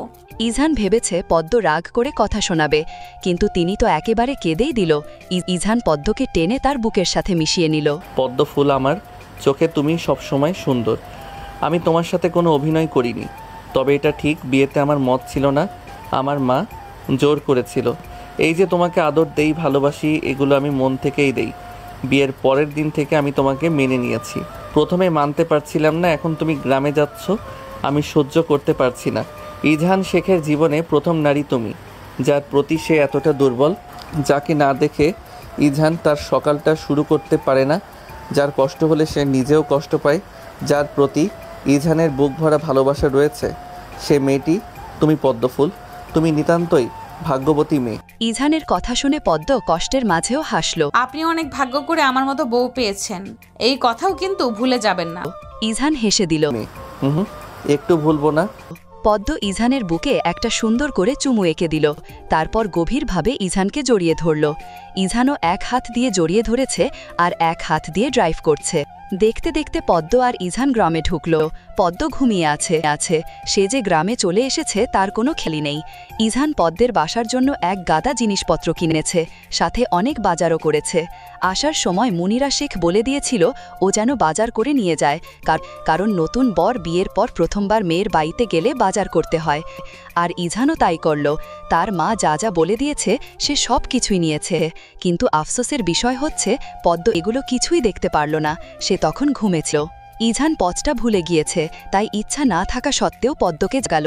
ইজান পদ্মকে ডিকেই যাচ্ছে, কিন্তু পদ্ম ঘুম থেকে উঠছে না। এবার ইজান পদ্মের মুখে পানি ছিটালো, সাথে সাথে পদ্ম হড়বড় করে চোখ খুলল। উঠেছ তুমি? আমি কতক্ষণ ধরে ডাকছিলাম তোমায়। পদ্ম চোখ পিটপিট করে ইজানের দিকে তাকাল। কি হয়েছে? ইজান ভ্রু কুচকে তাকিয়ে আছে পদ্মের দিকে। তোমার গ্রামে ঢুকেছি, কিন্তু পথটা ভুলে গিয়েছি, চিনতে পারছি না ঠিক। পদ্মের মনে হলো সে ঘুমেই ভালো ছিল, এখন আবার মনটা খারাপ করে দিল লোকটা। পদ্ম ঢোক কিনল। আচ্ছা, আপনি গাড়ি চালান, আমি বলছি। পদ্ম বলছে আর ইজান সেই মোতাবেক গাড়ি চালাচ্ছে। মাঝে মাঝে বলতে গিয়ে তার কান্না চলে আসছে, তবুও সে মনটা একদম ঠিক রেখে ইজানকে বলল। পদ্মের বাড়ির সামনে এসে গাড়িটা থেমেছে। গ্রামের রাস্তাগুলো একেবারে সরু, রাস্তার চারপাশে গাছ আর ধানক্ষেত। ইজান গাড়ি চালানো পাশাপাশি চারপাশও একটু দেখে নিয়েছিল। যখন প্রথমে এসেছিল তখন এসব কিছুই খেয়াল করেনি। পদ্ম গাড়ি থেকে নামল, আর পুষ্পা সেটা দেখে দৌড়ে তার আপুকে গিয়ে জড়িয়ে ধরেছে। মা, আপু এসেছে। রুবিনা খাতুনও আসলো, তার মেয়েকে একেবারে বুকের সঙ্গে মিশিয়ে রাখল। পদ্মের মাথায় কয়েকটা চুমু দিল রুবিনা খাতুন। পদ্মাও একদম তার মাকে জড়িয়ে ধরে আছে পাখির ছানার মতো। ইজানের সাথে কিছুক্ষণ কথা বলল রুবিনা খাতুন, কিন্তু পুষ্পা কোনো রকম কথা বলল না। ইজান একবার ভুলবশত তাকিয়েছিল, কিন্তু মেয়ে তাকে দেখে মুখটা ভেঙিয়ে দিল। ইজান একেবারে হকচকিয়ে গেল, বুঝেছে এর রাগ এখনও কমেনি। ইজান শান্ত কণ্ঠে রুবিনা খাতুনকে বলল, তাহলে মা, আমি এখন রুবিনা খাতুন অবাক হয়ে গেল। আসি মানে কি এখনই চলে যাবে নাকি? নতুন জামাই প্রথম বাড়িতে এসেছে, মাত্র এখনই যাওয়ার কথা বলছে। কি বলছো বাবা, এখন চলে যাবে মানে? ইজান সৌজন্যবোধক হাসল। আসলে মা, আজ কিন্তু আমার ডিউটি ছিল, তাও ছুটি নিয়েছি শুধুমাত্র পদ্মের জন্য। এখন আবার চলে যেতে হবে, কারণ কাল থেকে আমাকে ডিউটিতে ফিরতেই হবে। পদ্ম জানে সব। শেষের কথা বলার সময় ইজান পদ্মের দিকে তাকাল। মেয়েটার চোখ যে পানিতে টলমল করছে তা বোঝাই যাচ্ছে। ইজানের কথা কোনো মতেই রুবিনা খাতুন রাজি নন, অন্তত আজ রাতটা থাকতেই হবে। ইজান বলছে সম্ভব না, তাও তিনি জোর করছেন। ইজান অনুরোধের সুরে বলল, আজ না মা, আমি তো আসবই, আবার পরে একদিন না হয় থাকা যাবে, এখন আমাকে আসতে হবে। রুবিনা খাতুন বলল, দুপুরের খাবারটাও কি খেয়ে যেতে পারবে না? ইজান ভাবল কিছুক্ষণ, তারপর ভেবে বলল, জি। রুবিনা খাতুন খুশি হল, সাথে পদ্মাও। পদ্মার তো খুশির শেষ নেই, কিন্তু পুষ্পা তৎক্ষণাৎ বলে উঠল, ইহ, এই লোক কে? আমাদের বাসায় খেতে দিব না। ওনাদের বাসায় যখন গিয়েছিলাম তখন উনি আমাকে একটুও ঘুরাতে নেননি।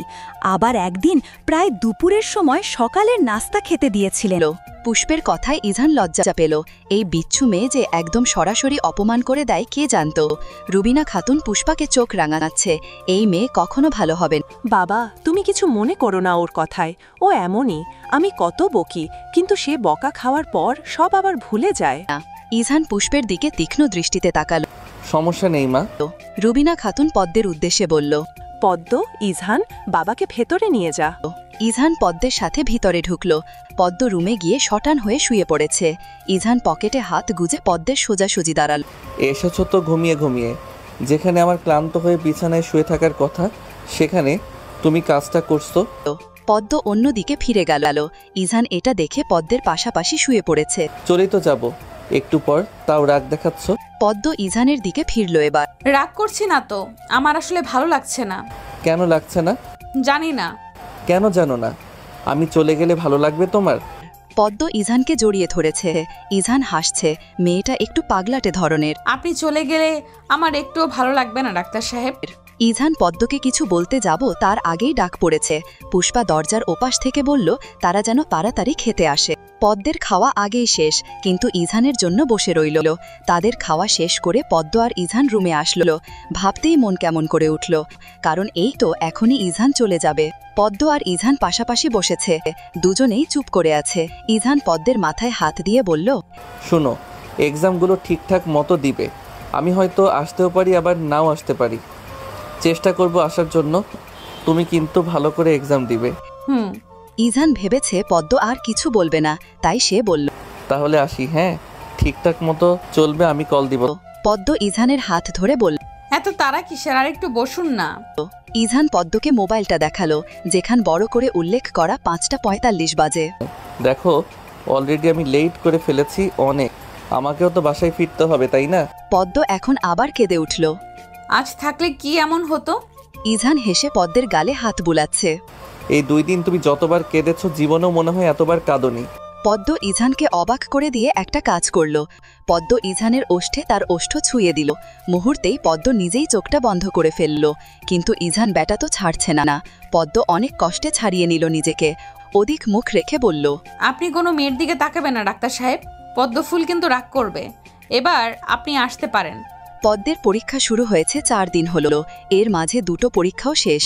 খুব মনোযোগ দিয়ে পড়াশোনা করছে, কারণ ইজান প্রতি রাতে কল দিয়ে হুমকি দেয় যদি কোনো সাবজেক্টে 80+ নাম্বার ছুটে যায় তাহলে ইজান তাকে আর বাসায় নিবে না। জানে এগুলো মজা করে বলে, তাও নিজের মান সম্মান শ্বশুরবাড়ির কাছে রাখার জন্য ভালো করে পড়াশোনা করে একটা মানসম্মত রেজাল্ট করা লাগবে, যে করেই হোক। রোববার গণিত পরীক্ষা, সে হিসেবে পদ্ম দিন রাত অঙ্ক নিয়েই বসে আছে। এই এক বিষয় যেটাতে পদ্ম খুবই দুর্বল, সৎ মন দিয়ে চেষ্টা করলেও পারে না। পদ্ম পড়ার টেবিলে বসে আছে, তার মাথা আর কাজ করছে না। এই সাবজেক্টটা নিয়ে আর পারে না। ইজান কল করেছে। পদ্ম পড়ার টেবিল থেকে উঠে গিয়ে কলটা রিসিভ করল। ইজান শান্ত কণ্ঠে বলল, কি করছো পদ্মফুল? পদ্ম চিন্তিত হয়ে বলল, আমার আর ভালো লাগছে না, এত চিন্তা মাথায় নিতে পারছি না। কি এমন হয়েছে যে এমন কথা বলছে? কি হয়েছে বলবে তো? না বললে কিভাবে বুঝবো? আমি অঙ্ক পারছি না। আপনি তো আমাকে বলে দিয়েছেন যে প্রতি বিষয়ে 80 এর উপরে নাম্বার থাকতে হবে। আচ্ছা আপনি বলুন, আমি কি এত ভালো শিক্ষার্থী যে এমন রেজাল্ট হবে আমার? সব বিষয় ঠিক আছে, গণিত বিষয়টাকে একটু ছাড় দিলে হয় না? ইজান পদ্মের কথা শব্দ ছাড়া হাসল। এই মেয়ে এটার জন্য এত টেনশন করছিল, হাস্যকর ব্যাপার। পরক্ষণেই ইজান গম্ভীর কণ্ঠে বলল, কোনো ছাড় দেওয়া যাবে না। আমি এত ভালো মানুষ নই ম্যাডাম। পদ্ম রেগে গেল। এই বিষয়ে একটু ছাড় দিলেও পারত, বড্ড বাজে লোক একদম। আপনাকে কে বলেছে আমি ভালো মানুষ? পচা লোক, আপনি মোটেও ভালো মানুষ নন। ইজান এবার শব্দ করে হাসল। ইজানের হাসির শব্দ শুনে পদ্মের রাগ নিমিষেই চলে গেল। সেও হাসছে। আমার পদ্মফুলের রাগী কথাগুলো এত মজা লাগে কেন বলো তো? পদ্ম কথাটা শোনা মুহূর্তেই চোখটা বন্ধ করে ফেলল। পদ্ম উত্তর দিচ্ছে না দেখে ইজান বলল, আচ্ছা তাহলে কলটা রেখে দেই আমি। পদ্ম সাথে সাথে বলল, না না। আচ্ছা আপনি এখন কি করছেন? এক জায়গায় দাঁড়িয়ে আছি, যেখানে একজনের পারমিশন ছাড়া ভিতরে যাব না। পদ্ম কথাটা বুঝল না ইজান আসলে কি বলছে। বুঝিনি, কি বলছেন? ইজান একটা নিঃশ্বাস ছাড়ল। তোমার আমাকে এখন এই মুহূর্তে দেখতে মন চাচ্ছে? পদ্ম ঠোঁট কামড়ে ভাবল কি বলবে। দেখতে মন চাইলে আপনি কি আসবেন নাকি? আর এখন তো আসাও সম্ভব না, কত দূরের পথ। আমি বলেছি তোমার এখন আমাকে দেখতে মন চাচ্ছে কিনা, আর তুমি কি বলছো আসবেন নাকি কত দূরের পথ? আমি যেটা জিজ্ঞেস করেছি সেটা বলো। অতিরিক্ত কথা বলা পছন্দ না। পদ্মের তো মনে মনে ঠিকই মন যাচ্ছে, কিন্তু ইজানকে কথাটা বলবে কিভাবে? পদ্ম কথা বলছে না দেখে ইজান ধমক দিল, কথা বন্ধ কেন? দুবার জিজ্ঞেস করছি, আমার কথা কি গায়ে লাগছে না তোমার? পদ্ম আমতা আমতা করে বলল, ভীষণ মন চাচ্ছে। ইজান হাসল। তাহলে দরজা খুলো। পদ্ম অবাক হয়ে গিয়েছে, দরজা খুলবে কেন? দরজা কেন খুলবো? এখন রাত প্রায় 12টা বাজে, আমার তো ভয় লাগছে। ইজান ইজক্ত হলো। এ কি আসলেই কিছু বুঝতে পারছে না? কলটা কেটো না, যাও দরজা খুলো, একটা সারপ্রাইজ ওয়েট করছে তোমার জন্য। পদ্ম কিছু বলল না। ইজানের কথা মতো কলটাও কাটল না। আস্তে আস্তে গিয়ে দরজা খুলছে। যদিও ভয় কাজ করছে, কাউকে ভয় না পেলেও ভূতকে তো ভয় পায়। যদি হঠাৎ দরজা খুলতেই সামনে এসে পড়ে। ঠিক এই কথাগুলো মনে করে পা চলছে আবার চলছে না। পদ্ম আল্লাহ আল্লাহ করতে করতে গিয়ে দরজা খুলছে। পদ্ম দরজা খুলে 404 ভোল্টেজের শক খেল। এ দেখি ইজান দাঁত দেখিয়ে হেসে দাঁড়িয়ে আছে। পদ্ম অবাক হয়ে পিছনে ফিরল, ভেবেছে এটা মিথ্যে। আবার ইজানের দিকে ফিরে তাকালো, এটা স্বপ্ন নয় তো? তাড়াতাড়ি নিজের হাতে একটা চিমটি কাটল। না, এটা স্বপ্ন, আসলেই ইজান দাঁড়িয়ে আছে। পদ্মের রিয়াকশন দেখে ইজান হাসছে। নিশ্চয় সে খুব বড় করে অবাক হয়েছে। ইজান হেসে পদ্মকে জড়িয়ে ধরল। পদ্মের মাথায় হাত বুলিয়ে বলল, পদ্ম, আমি ইজান। এত এত অবাক হওয়ার কিছু নেই। পদ্ম অবাক হয়ে তার কথা বন্ধ হয়ে গিয়েছে। সত্যি এটা আপনি তো? ইজান হেসে দিল। হ্যাঁ, এটা আমি। অবিশ্বাস্য, কিন্তু আপনি এখন এখানে কেন? ইজান ভ্রু কুচকে তাকিয়ে আছে। পদ্মকে ছেড়ে দিল। ওকে, তাহলে আমি চলে যাচ্ছি। পদ্মের চোখ বড় হয়ে গেল। এই না, যাবেন না। তাহলে এখন কি করব? পদ্ম ইজানের হাত ধরল। না, ভেতরে আসুন। ইজান পদ্মকে দাঁড়াতে বলল। সে নাকি গাড়ির চাবি রেখে আসছে। ইজান চাবি নিয়ে আসছে, সাথে আরও কিছু ব্যাগও। পদ্ম ব্যাগগুলোর দিকে তাকালো। এগুলো কি? ইজান ব্যাগগুলো রাখল। তোমার যে ডেঞ্জারাস বোন আছে বাবারে, সে জানি কখন আবার কি বলে অপমান করে ফেলে। তার কথাগুলো খুবই জঘন্য। দুলাভাই হিসেবে একদিনও ভালো কথা বলেনি, এমনি দেখা হলে অপমান করে। এখন যদি জানে খালি হাতে শ্বশুর বাড়িতে এসেছি, আমার ইজ্জত পানি পানি করে দিবে। পদ্ম হেসে দিল ইজানের কথা শুনে। এই দু মানুষের কখনো মিল হয়নি, ভবিষ্যতে হবে কিনা সন্দেহ আছে। আচ্ছা, এগুলো এখানে থাকুক, আপনি ভেতরে যান, আমি আসছি। কোথায় যাবে? শোনো, কাউকে এখন বলার দরকার নেই, সবাই ঘুমে আছে। যদি বলেছ তো তাহলে আমি চলে যাব। কিন্তু আচ্ছা, বলবো না, কিন্তু আপনি কি কিছু খাবেন না? আমি খেয়ে এসেছি, রুমে চলো এখন। পদ্ম ইজানের সাথে রুমে আসলো। ইজান ওয়াশরুমে গেল ফ্রেশ হতে। এই ফাঁকে পদ্ম ইজানের জন্য 1 কাপ চা বানিয়ে নিয়ে আসলো। বলেছে খেয়ে আসছে, তাই বলে এখন কি তাকে কিছু খেতে দিবে না নাকি? এর জন্য চা বানিয়ে আনলো। পদ্ম চা ও তো বেশি পছন্দ করে না, তাই আর নিজের জন্য বানালো না। ইজান শার্ট চেঞ্জ করে এখন টি শার্ট পরেছে। দেখে মনে হচ্ছে গোসল করেছে, কারণ চুল থেকে বিন্দু বিন্দু পানি গড়িয়ে পড়ছে। আপনি গোসল করেছেন? ইজান মাথা নাড়ল। পদ্ম ইজানের সামনে চা নিয়ে দাঁড়ালো। চা বানিয়েছো কেন? আপনাকে কি না খাইয়ে রাখবো নাকি? চা খেলে আমার পেট ভরবে বলে তোমার মনে হয়? পদ্ম অসহায় দৃষ্টিতে তাকালো ইজানের দিকে। আপনি না খেয়ে এসেছেন? ইজান পদ্মের অধরে হাত রাখল। আমার মন তো অন্য কিছু খেতে মন চাচ্ছে। পদ্ম সরে আসলো ইজানের থেকে। আপনি চা খান। দাও। ইজান চাটা মুখে দিয়ে চেহারাটা বিকৃতি করে ফেলল। পদ্ম ভরকে গেল। চা মনে হয় ভালো হয়নি। ভালো হয়নি? চিনি দাওনি তো একটু? বিশ্বাস না হলে খেয়ে দেখো। পদ্ম খেলো ঠিকই, চিনি দেয়নি। একদম পানির মতো লাগছে চা। পদ্ম ইজানের হাত থেকে চায়ের কাপটা নিয়ে নিল। থাক, আপনার আর চা খেতে হবে না, আপনি ঘুমিয়ে পড়ুন, জার্নি করে এসেছেন। ইজান তার হাত দিয়ে সামনের চুলগুলো পিছনে নিল। তোমার না ম্যাথে প্রবলেম? চলো দেখি কোথায় প্রবলেম। এখন অঙ্ক করব না। ইজান ধমক দিল। করতে হবে। ইজান পদ্মের হাত ধরে টেনে এনে টেবিলে বসালো। পদ্মের পাশের চেয়ার টেনে নিজেও বসল। ইজান পদ্মের এই অবস্থা দেখে যা বুঝল সে কিছুই পারে না। ভেবেছিল পদ্ম অনেক ভালো স্টুডেন্ট, এখন দেখি ঘোড়ার ডিম সে। প্রায় 5টা অঙ্ক করে দিল ইজান। এখন পদ্মকে প্রচণ্ড ঘুমে ধরেছে। চোখ মেলে তাকাতে পারছে না একটুও। আমার ঘুম আসছে, চলুন না ঘুমাতে যাই। ইজান পদ্মের পাথা মতো ঘুমাতে গেল। পদ্ম ওদিক ফিরে শুয়ে পড়ল, যেটা ইজানের সহ্য হল না। পিছন থেকে পদ্মকে জড়িয়ে ধরল। পদ্মের ঘাড়ে মুখ লুকাল। এবার শান্তি লাগছে ইজানের। এতদিন এটাই মিস করতেছিলাম পদ্মফুল। পদ্ম চিমটি কাটল ইজানের হাতে। ইজান আরেকটু গাঢ় করে জড়িয়ে ধরল। একটু ভালোবাসার কথাও বলতে পারবো না? সকাল 5টা। পদ্ম তাড়াতাড়ি উঠে পড়ল, কারণ তার মাকে বলতে হবে ইজান এসেছে, তার জন্য নাস্তা বানানো লাগবে। এখন যদি না বলে তাহলে তার মা তাকে ইচ্ছে মতো বকবে। পদ্ম আস্তে করে ইজানের হাত একপাশে রাখল, হাত দিয়ে চুলে খোপা করে দরজা খুলে বেরিয়ে গেল। রুবিনা খাতুন খুব রাগ করলেন, কারণ কেন তাকে কিছু বলা হয়নি। আরও ইজানও কিছু খায়নি শুনে তিনি পদ্মকে 1000টা বকা দিলেন। রুবিনা খাতুন এখন ইজানের জন্য নাস্তা বানাচ্ছে। পদ্ম তার মায়ের পাশে বসে আছে। 9টা। পদ্ম ইজানকে ঘুম থেকে ওঠানোর জন্য রুমে আসলো। ইজান আগেই উঠে বসে আছে, ফোন নিয়ে ঘাটাঘাটি করছে। পদ্ম ঠিক ইজানের সোজাসুজি দাঁড়ালো। ফ্রেশ হয়েছেন? না। তুমি কোথায় ছিলে এতক্ষণ?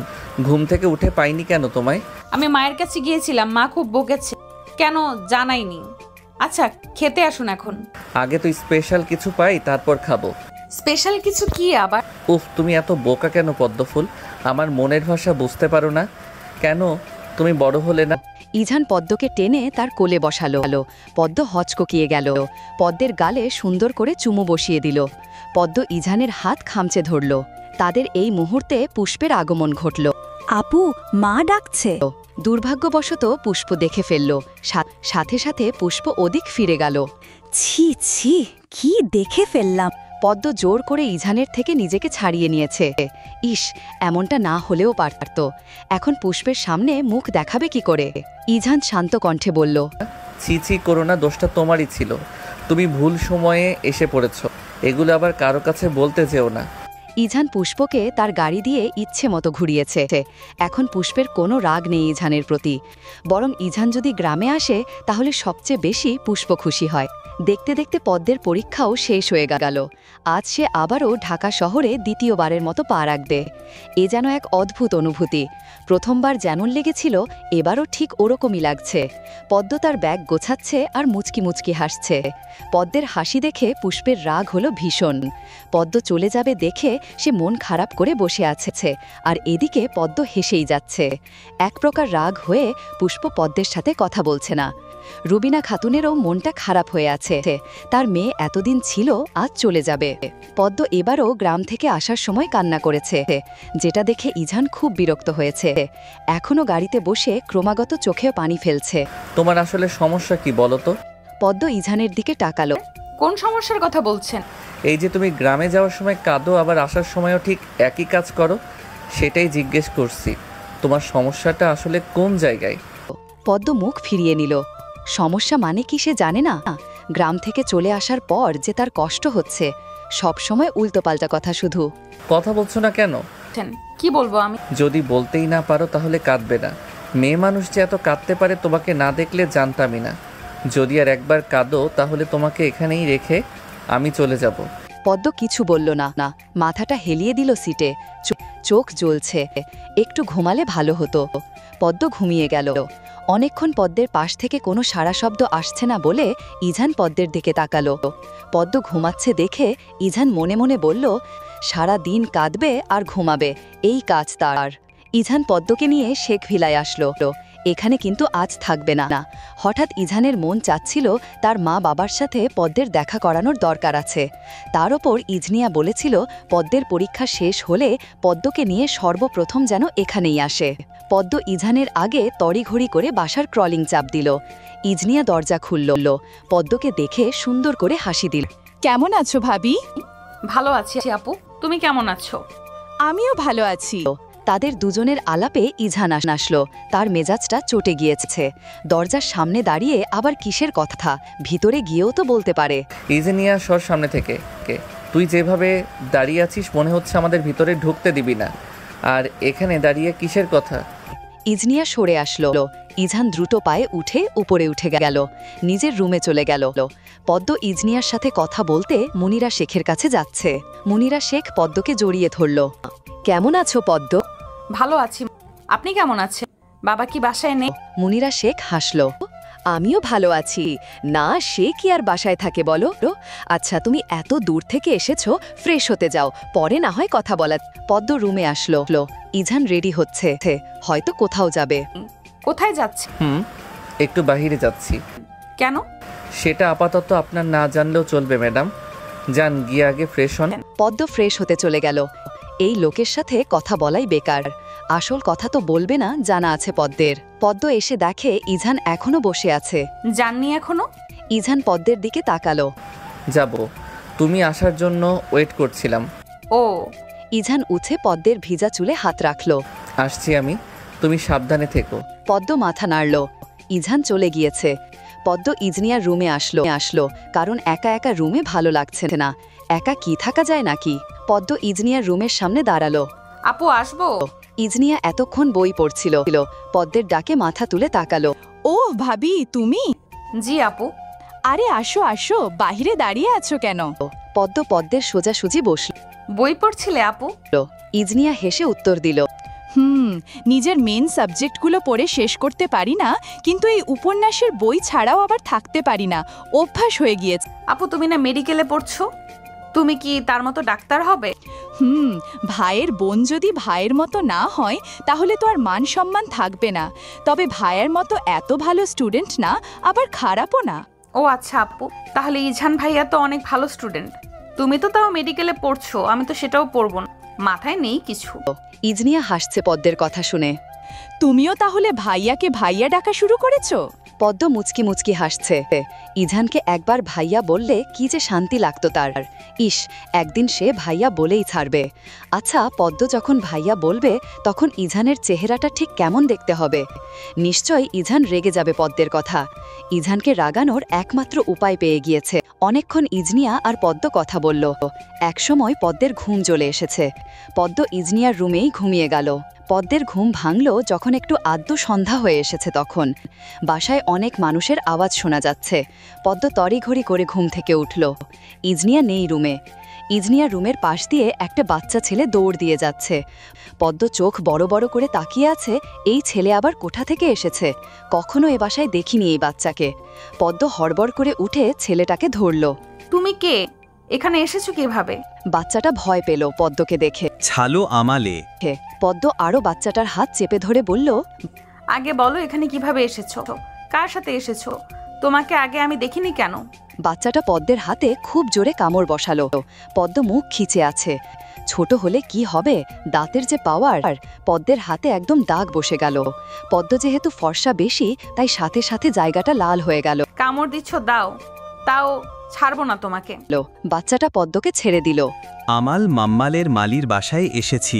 বাচ্চাটার কথা পদ্মের বোধগম্য হলো না। না, কি যে বলছে এই ছেলে! এ দেখি কথাও বলতে পারে না। আমাল ছামাল কি বলছে! বাবারে, কি সব বলছো?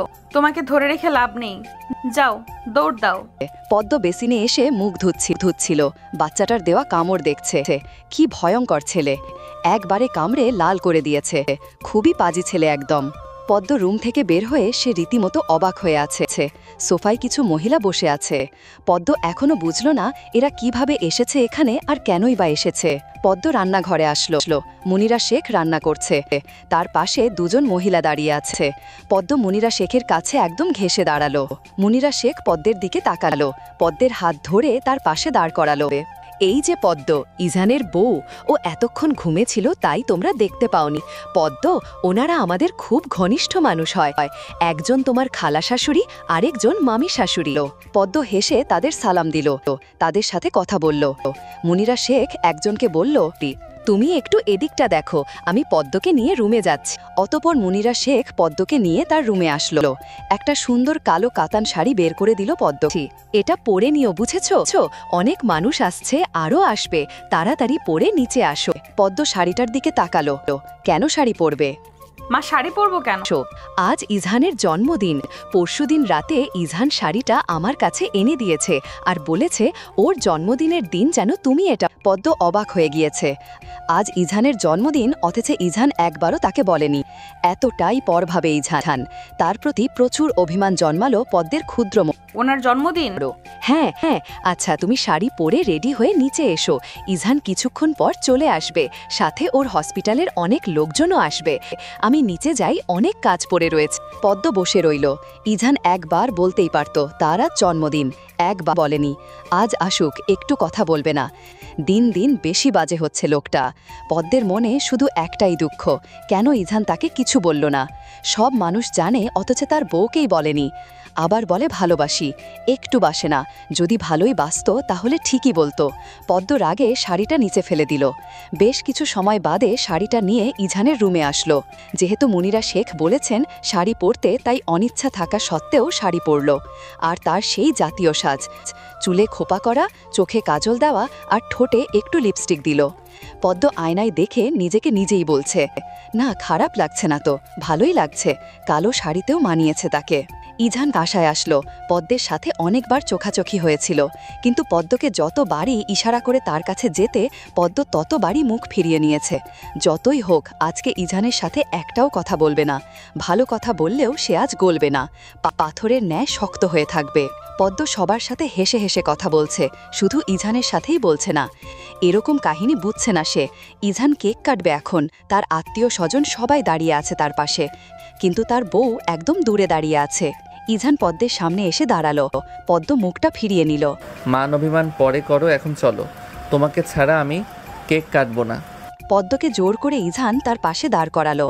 পদ্ম বেশি অভদ্রতা দেখায়নি, কারণ সবাই কি না কি ভাববে। সবাই আস্তে আস্তে বাসায় চলে গেল। রাত 1টা বেজে গিয়েছে, সব শেষ হতে। তাই ইজান আর পদ্মকে নিয়ে তার ফ্ল্যাটে গেল না, এখানেই থেকে গেল। ইজান বসে বসে ওয়েট করছে কখন পদ্ম আসবে। সব কাজ শেষ করে পদ্মের আসতে অনেক সময় লেগে গেল। পদ্ম রুমেই এসে ধূপ করে ওয়াশরুমে ঢুকে গেল। শাড়িটা চেঞ্জ করে আসলো। ইজান আর চোখে পদ্মকে দেখছে। ম্যাডাম যে হারে রেগে আছেন, এর রাগ ভাঙানো এত সহজ হবে বলে মনে হয় না। পদ্ম, এখানে আসো। পদ্ম যেন কথাটা শুনেও শুনল না। গলা থেকে স্বর্ণের চেনটা আয়নার সামনে দাঁড়িয়ে খুলছে। পদ্ম উত্তর দিচ্ছে না দেখে আবারও বলল, পদ্মফুল আমার একমাত্র বউ, এখানে আসো। এবারও পদ্মের কোনো হেলদোল নেই। আগে থেকেই ইজান এক কথা দুবার রিপিট করা পছন্দ করে না, কিন্তু পদ্ম তো শুনছেই না। ইজান এবার ধমক দিল, পদ্ম, এখানে আসো। যদি এই মুহূর্তে তুমি আমার সামনে না আসো, তাহলে আমি রুম থেকে বের হয়ে যাব, সারা রাত বাড়ি ফিরব না। ইজানকে আর কখনো দেখতে পারবে না তুমি। পদ্মের মনটা ধক করে উঠল। তার সব রাগ দুঃখ বিসর্জন দিয়ে ইজানের সামনে দাঁড়ালো। ইজান পদ্মের চিবুক ধরে প্রশ্ন করল, এতক্ষণ যে ডেকেছি আসনি কেন? কেন আসবো বলুন? আজ যে আপনার জন্মদিন, আমাকে বলেছে, আমার মায়ের কাছে শুনতে হয়েছে। আপনি বললে কি খুব বেশি ক্ষতি হয়ে যেত? আমি তো আপনার কেউ না, আমাকে কেন বলবে? ইজান শব্দ করে হাসল। পদ্ম ইজানের দিকে তাকাচ্ছে, আবার চোখটা সরিয়ে ফেলছে। নিশ্চয়ই এখন এই লোকের হাসি দেখলে তার রাগটা নিমিষেই উধাও হয়ে যাবে। এই জন্য আমার পদ্মফুল রেগে আছে? ইজানের চোখ হঠাৎ পদ্মের হাতে পড়ল। পদ্মের হাত এক জায়গা লাল হয়ে আছে। কেন? দেখে তো মনে হচ্ছে কেউ কামড়ে দিয়েছে। মুহূর্তেই ইজানের মেজাজটা চটে গেল। পদ্মের বাহুতে হাত দিল। তোমার হাতে কে কামড় দিয়েছে? আমি তো দেইনি। আমার আগে কে কামড় দিয়েছে তোমাকে? আর তুমি সেই দাগ নিয়ে ঘুরে বেড়াচ্ছ? কত বড় সাহস তোমার! পদ্ম ইজানের এই রূপ দেখে অবাক না হয়ে পারল না। এই রূপের সাথে এই প্রথম পরিচিত সে, আগে কখনো পরিচয় হয়নি। আর ইজানও দেখায়নি তার এরূপ রূপ। সে কি পদ্মকে অবিশ্বাস করছে? যা সত্যি তাই বলবে, মিছে মিছে কেন সে বকা শুনবে? একটা বাচ্চা ছেলে কামড় দিয়েছে, ইচ্ছে করে দেয়নি, আমি তাকে ধরেছিলাম তাই দিয়েছে। ইজান হতভম্ব হয়ে গেল পদ্মের কথা শুনে। বাচ্চা ছেলে কামড় দিয়েছে? কি বলছো এসব? জি হ্যাঁ, আমি ঘুমাচ্ছিলাম ইঞ্জিয়া আপুর রুমে, একলা দৌড়ে যাচ্ছিল। আমি প্রথমে অবাক হয়েছিলাম দেখে, কারণ এ বাসায় তো কোনো বাচ্চা নেই, আর আসবেও বা কোথা থেকে। আপনি তো আর আমাকে বলেননি, হয়তো বাচ্চাটিও সেই রকমই কেউ হবে। আমি ওর হাত ধরেছিলাম জিজ্ঞেস করার জন্য তুমি কেন এসেছো, তাই কামড় দিয়েছে। ইজান ভ্রু কুঁচকে তাকালো পদ্মের দিকে। মেয়েটার দৃষ্টি ফ্লোরের দিকে, বড্ড উদাসীন দেখাচ্ছে। পরিচয় জানতে পেরেছো? পদ্ম একটা বড় নিঃশ্বাস ছাড়ল। না। তাহলে কি শুধু শুধুই কামড় খেলে? তুমি একটা কামড় দিতে পারলে না? পদ্ম চোখ বড় বড় করে ইজানের দিকে তাকালো। ইজান সজ্ঞানে কথাটা বলছে তো? কি সব বলছে? বাচ্চার সাথে সেও কি বাচ্চা হয়ে যাব নাকি? বাচ্চাটা আমাকে কামড় দিয়েছে বলে কি আমিও তাকে কামড় দেব? এতটাও নির্বোধ না আমি। ইজান শব্দ করে হাসল। পদ্মের চিবুক ধরে দুবার দুদিকে ঘুরালো। সত্যি তুমি নির্বোধ না? পদ্ম উত্তর দিচ্ছে না, শুধু ইজানকে দেখছে। যখন বাসা থেকে বের হয়েছিল তখন মেরুন কালারের একটা শার্ট পরা ছিল। এখন দেখছি উপর দিয়ে কোটও আছে। কখন পড়েছে এটা সে তো দেখেনি। পদ্ম ইজানের কোটে হাত দিল।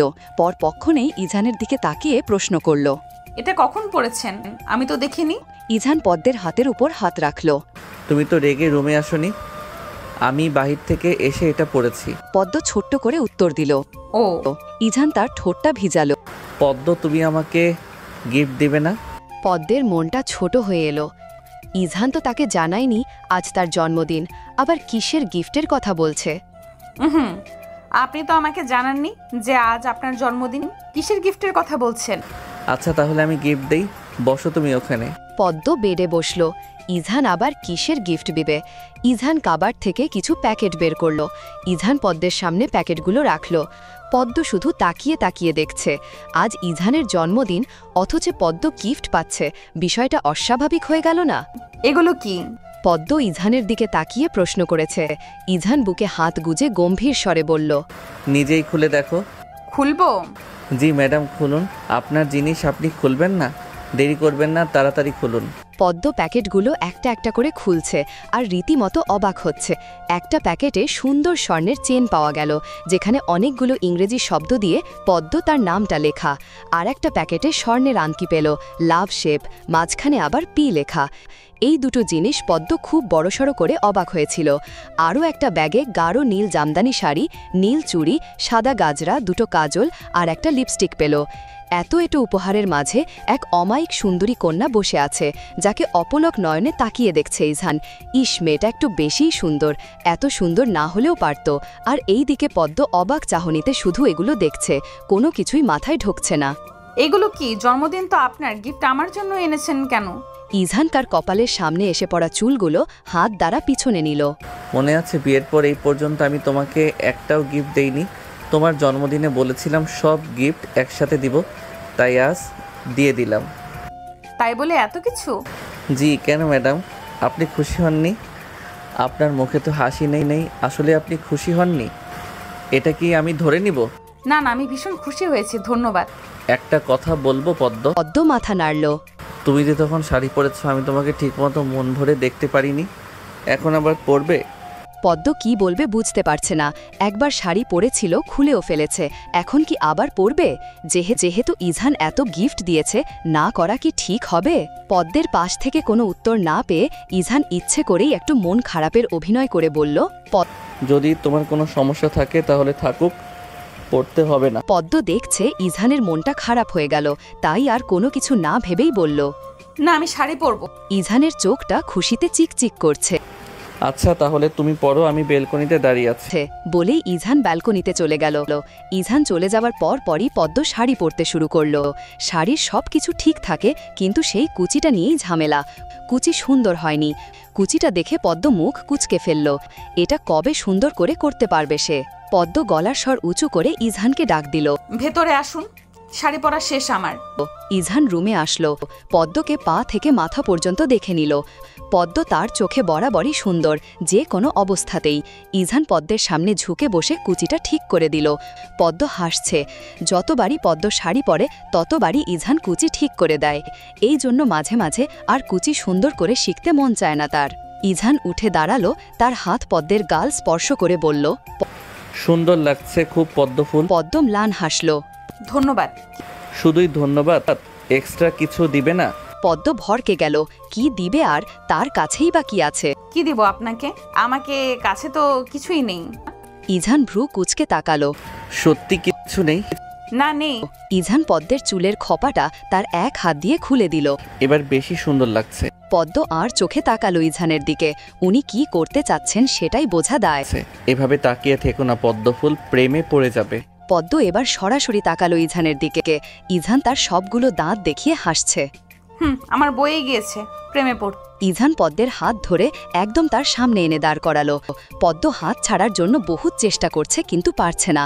ইজহান এমনভাবে হাতটা ধরছে, আমি যদি না ছাড়ি তাহলে তোমার এই লিলিপুট মার্কের শক্তি দিয়ে 100 বছর চেষ্টা করলেও ছাড়াতে পারবে না ম্যাডাম। ছাড়ুন আমাকে। ব্যথা তো পাচ্ছ না, তাহলে কেন ছাড়ুন ছাড়ুন বলছো? আজ রাতে তুমি আমার থেকে ছাড়া পাচ্ছ না। পদ্ম বুঝল না ইজহানের কথা। মানে বুঝিনি আমি। এত বুঝতে হবে না। আচ্ছা তাহলে ছেড়ে দিন। ইজহান যেন পদ্মের কথাটা শুনল না। পদ্মকে টেনে তার সাথে মিশিয়ে নিল। ইজহান নিহুকে পদ্মের গালের সাথে তার গাল স্পর্শ করালো। ছাড়বো না। পদ্মের শরীর ঠান্ডায় হিম ধরে গেল যেন। এ কি পদ্ম, তোমার শরীর এমন ঠান্ডা হয়ে গেল কেন? ভয় পাচ্ছ আমাকে নাকি আমার স্পর্শকে? পদ্ম ভাবছে কি বলবে এখন। কিছুই বলার নেই তার কাছে, আপাতত কোনো কথাই নেই।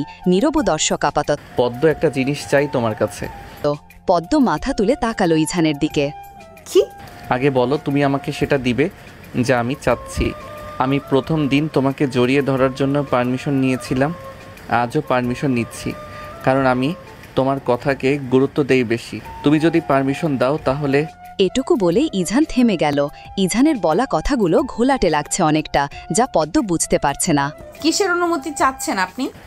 আগে বলো আমি পারমিশন দিচ্ছি, তাহলে বলবো। যদি শোনার পর অন্য কিছু বলো তখন, তাই শোনার আগে মতামত চাচ্ছি আর কি। আচ্ছা অনুমতি দিলাম, এবার তো বলুন। ইজহান খানিকটা চুপ রইল। আমাদের বৈবাহিক সম্পর্কের পূর্ণতা চাই পদ্ম। তুমি পারমিশন দিয়েছ, তাই এবারটা লুফিয়ে নিচ্ছি। এবার তুমি বলো তুমি কি প্রস্তুত? পদ্ম আতকে উঠল ইজানের কথায়। এমনটা হবে ভাবেনি। গ্রামে থাকাকালীন পাশের ঘরের ভাবিরা সব বলেছে পদ্মকে, তাই পূর্ণতা কথাটা বুঝতে এত বেশি সময় লাগলো না। আপনি তো আগে এটা বলেননি। ইজান তার হাত থেকে ঘড়িটা খুলে রাখল। বললে কি আপনি রাজি হয়ে যেতেন কখনো? পদ্ম চুপ হয়ে রইল। কি বলবে ভাষা খুঁজে পাচ্ছে না। এমনভাবে ধোঁকা খাবে কখনো ভাবেনি। আর পূর্ণতা শব্দ মনে পড়তেই কেমন অদ্ভুত অনুভূতির জানান দেয়। কথা বলবো না আপনার সাথে। ইজান তার হাত ধরে টেনে একেবারে তার সাথে মিশিয়ে নিল। আজ আর এগুলো শুনবো না পদ্মফুল। আমি জানি তোমার সম্মতি রয়েছে, কিন্তু তুমি মুখ ফুটে কিছু বলতে পারছো না। আচ্ছা, বলতে হবে না, আমি বুঝে নিয়েছি। বউয়ের এত কষ্ট সহ্য করতে পারবো না, চলো। ইজান পদ্মকে ছেড়ে তার শার্টের কয়েকটা বোতাম খুলে নিল। অতঃপর তার সহধর্মিণীকে সুন্দর করে কোলে তুলে নিল। পদ্ম হতভম্ব হয়ে তাকিয়ে আছে ইজানের দিকে। আজ আর বাধা দিবে না, ইজানের যা মন চায় করুক। পদ্ম শুধু অপলকভাবে তাকিয়ে দেখছে। ইজান পদ্মকে বেডে শুইয়ে দিল। ইজান গভীর দৃষ্টিতে তাকিয়ে আছে পদ্মের দিকে। এই মেয়েটি সে, যাকে বিয়ে করেছিল বেশ কয়েক মাস আগে, যাকে প্রথম নিজের বউ হিসেবে মানতে নারাজ ছিল, এখন এই মেয়ের ভালোবাসার চাদরে নিজেকে মুড়ে নিবে। সে অনুভূতিটা ঠিক কী রকম হবে? ইজানের এমন চেয়ে থাকা দেখে পদ্ম মাথা নিচু করে একটু নড়ে চড়ে বসল। মানুষটাকে কেমন জানি লাগছে না। ইজান সে আগের মতোই পদ্মের দিকে তাকিয়ে আছে। অসম্ভব সুন্দর লাগছে তাহার পদ্ম ফুলকে, একদম তার স্বপ্নের রাজকুমারীর মতো। সে কি আগে কখনো ভেবেছিল যে এমন একজনের ভালোবাসায় সে ঘায়েল হবে? চোখ ধাঁধানো সুন্দরী পদ্ম ফুল। পদ্ম যেন পদ্ম ফুলের মতোই সুন্দর স্নিগ্ধ। ইজান পদ্মের ঘাড়ে মুখ ডোবালো। পদ্ম চোখ বন্ধ করে আছে। হাতটা এমনিতেই ইজানের মাথায় চলে গেল। ইজানের চুলগুলো টেনে ধরেছে। পদ্ম খুব ভালো করে ইজানের দাড়িগুলো অনুভব করতে পারছে। বেহায়া দাড়ি একদম। পদ্ম কিছুক্ষণ পর মৃদু কামড়ের আভাস পেল, যেটা আস্তে আস্তে দৃঢ় হচ্ছে। পদ্মের চোখ থেকে 2 ফোঁটা পানি গড়িয়ে পড়ল। ইজানের মনে তো এক অদ্ভুত শান্তি লাগছে। আর পদ্মের সব ঘোলাটে লাগছে। বারবার পদ্মের চোখ ঝাপসা হয়ে যাচ্ছে। ইজান মাথা তুলে পদ্মকে দেখে নিল। পদ্মের চোখটা মুছে দিল। তারপর পদ্মের ওষ্ঠে ইজান তার ওষ্ঠ মিলিয়ে দিল। দুজনের নিঃশ্বাস গাঢ় হয়ে এসেছে। অসম্ভব সুন্দর এক অনুভূতি। ইজান এই দিনটির জন্যই এতদিন অপেক্ষা করছিল। আজ সেই সুন্দর এবং শ্রেষ্ঠ দিন। সকাল 9টা। ইজান চোখ খুলে পদ্মকে দেখছে। ইজানের বক্ষে পাখির ছানার মতো লেপ্টে আছে, গুটিসুটি মেরে শুয়ে আছে। তার মা যে প্রথমে বলেছিল মেয়েটা মায়াবী, ঠিকই বলেছিল। পদ্মের চেহারায় অদ্ভুত এক মায়া আছে। কি সুন্দর করে ঘুমাচ্ছে। আর ইজানের দেওয়া ভালোবাসাগুলো স্পষ্ট দেখা যাচ্ছে। ইজানের মনে প্রশান্তি নামক এক হাওয়া বয়ে গেল। এখন একদম মিসেস ইজান শেখ লাগছে। পদ্মের ঘুম ভাঙল 10টার আরও পরে। ইজান ইচ্ছে করেই জাগায়নি পদ্মকে। পদ্ম এখন আয়নার সামনে বসে বসে ইজানের দেওয়া ভালোবাসা দেখছে। কেমন বেহায়ার মতো তাকিয়ে আছে দাগগুলো। এগুলো মানুষ দেখলে কি বলবে? বুড়ো হয়েছে, যথেষ্ট জ্ঞান বুদ্ধি আছে, তাও এ কাজ কিভাবে করতে পারল? ইজান রুমে এসে দেখল পদ্ম আয়নার সামনে বসে বসে এসব দেখছে। মুচকি মুচকি হাসছে সে। পদ্মকে দাঁড় করালো ইজান, পিছন থেকে জড়িয়ে ধরল। পদ্ম নিজেকে ছাড়ানোর জন্য বৃথা চেষ্টা করতে লাগলো। জানে ইজানের শক্তির কাছে সে কিছুই না, তাও মন বলছে চেষ্টা করতে দোষ কোথায়? আর কত এমন ছাড়া পাওয়ার জন্য ছোটাছুটি করবে? জানো তো পারবে না, তাও এমন করছো। ছাড়ুন আমাকে। ছাড়বো কেন আমি তোমাকে? ছাড়ার জন্য তো ধরে রাখিনি। এই ইজানের থেকে কখনো তুমি নিজেকে ছাড়াতে পারবে না পদ্মফুল। ইজানের ভালোবাসা এত বেশি প্রখর যে এসব বৃথা চেষ্টা করে কোনো লাভ হবে না। আর আমি তোমাকে ছাড়ছিও না। এসব চিন্তা ছেড়ে ফেলো মাথা থেকে। পদ্ম ব্যাককল হয়ে গেল। সে কি বলেছে আর ইজান কি বলেছে? বোকা বোকা চাহনিতে ইজানকে আয়নায় দেখছে। পদ্ম কিছুটা অবাক হলো তাকে আর ইজানকে এভাবে আয়নায় দেখে। এই প্রথম দৃশ্যটা দেখল। পদ্ম ম্লান হাসল। সেই হাসিটা ইজান দেখল না। সে তো পদ্মকে নিয়ে ব্যস্ত আছে। ছাড়ুন, আমি নিচে যাব। ইজান তার গাল এগিয়ে দিয়ে বলল, একটা চুমো খাও, তারপর যেতে পারবে। এর আগে তুমি যেতে পারবে না। মূলত আমি তোমাকে যেতে দিব না। পদ্ম মুখটা কুচকালো। ইজান গলা ছেড়ে কাশল। এত বড় ডক্টরকে তার বউ চুমুর জন্য এত সুন্দর অপবাদ দিচ্ছে, কোনো মতেই মেনে নেওয়া যাচ্ছে না। যাবে না। শুধু তো একটি চুমুর কথাই তো বলেছে, আর অন্য কিছু তো বলেনি। পদ্ম এমন নিম্ন উপাধি দিবে জানলে আরও বেশি করে বলতো। তো এটা আসলে ইজানের সাথে মানায় না। শুনো পদ্মফুল, এসব নিম্ন উপাধি তোমার ডাক্তার সাহেবের সাথে মানায় না। তিনি বড্ড বেশি বেসামাল পুরুষ। আশা করি বুঝতে পেরেছ বিবিজান। যদি না বুঝো তাহলে কাল রাতের কথা সুন্দর করে বিশ্লেষণ করব, তারপর বুঝতে পারবে। পদ্ম লজ্জায় মাথাটা নিচু করে ফেলল। কাল রাতের কথা মনে পড়তেই এক অজানা লজ্জা তাকে এসে ভর করল। মানুষটা দিন দিন কেমন জানি হয়ে উঠছে, কথাবার্তা ঠিক মতো বলছে না, আবার নতুন শব্দ বের করেছে বিবি জান জান। মুহূর্তেই পদ্মের মুখে লাল আভা ছড়িয়ে যেতে লাগলো। ইচ্ছে করছে ইজানের বুকে মুখ লুকিয়ে ফেলতে, কিন্তু না, সেটা করা যাবে না, না হলে ডাক্তার সাহেব আরও বেশি বেশি লজ্জা দিবেন। আপনি একটা নির্লজ্জ নির্লজ্জ নির্লজ্জ। ইজান গা ছাড়া ভাব নিয়ে বলল, এখন নির্লজ্জ বলতে পারো, সমস্যা নেই, কারণটা থাক বল এখন ছেড়ে দিন না। পদ্ম, তোমাকে এখন একদম পরিপূর্ণ লাগছে। এই যে তোমার শরীরের প্রত্যেকটা অংশে আমার স্পর্শ লেগে আছে, তুমি কি অনুভব করতে পারো? ইজান যে তোমার মন চুরি করেছে সেটা পারো অনুভব করতে? কাল রাতে তোমার ঠিক কেমন লেগেছিল বলতে পারবে? ইজানের যে হৃদয়ে পদ্মফুল লেখা, তুমি কি সেটা জানো? পদ্ম শুধু ইজানের কথা শুনছে, তার কিছু বলার ভাষা নেই। ডাক্তার সাহেব যে কিভাবে কথাগুলো বলছে কে জানে। সে তো আমাকে বলে আমি তার স্পর্শ অনুভব করতে পারি কিনা। আচ্ছা, সে যে পদ্মকে লজ্জা দেয়, তার কথায় যে পদ্ম লজ্জা পায়, তা কি সে অনুভব করতে পারে? পদ্ম এক ধ্যানে ফ্লোরে তাকিয়ে আছে। ইজানের ঠোঁটের স্পর্শ পদ্মের গালে পেতেই পদ্ম হড়বড় করে সরে যেতে লাগলো। সাথে সাথেই পদ্মকে ইজান গভীরভাবে জড়িয়ে ধরল। আগে পারমিশন নিয়েছি, এখন আর সেটাও নিব না, সো সহ্য করে থাকতে হবে তোমায় পদ্মফুল। সময় চলমান, জীবনের একটা জিনিস কখনো ধরে রাখা যায় না, সেটা হচ্ছে সময়। সে তো নিজ গতিতে চলতেই থাকে। সময়ের সাথে সাথে মানুষ পরিবর্তন হয়, তাদের মন পরিবর্তন হয়, সম্পর্কও পরিবর্তন হয়। ঠিক তেমনটাই হচ্ছে ইজান আর পদ্মের সম্পর্কে। আগের তুলনায় তাদের সম্পর্কের বেশ উন্নতিও হয়েছে। এভাবেই সুখে শান্তিতে কাটল তাদের সংসার। সমাপ্ত প্যাথ। এত সময় ধরে গল্পটি দেখার জন্য ধন্যবাদ। গল্পটি কেমন লেগেছে তা জানাতে ভুলবেন না। আপনাদের মূল্যবান মন্তব্য আমাদের কাজের আগ্রহ বাড়িয়ে দেয়। সুতরাং লাইক, কমেন্ট এবং সাবস্ক্রাইব করে আমাদের পাশে থাকবেন। আমাদের চ্যানেলে নতুন নতুন গল্প পেতে সাবস্ক্রাইব করে বেল বাটনে ক্লিক করতে ভুলবেন না। ধন্যবাদ।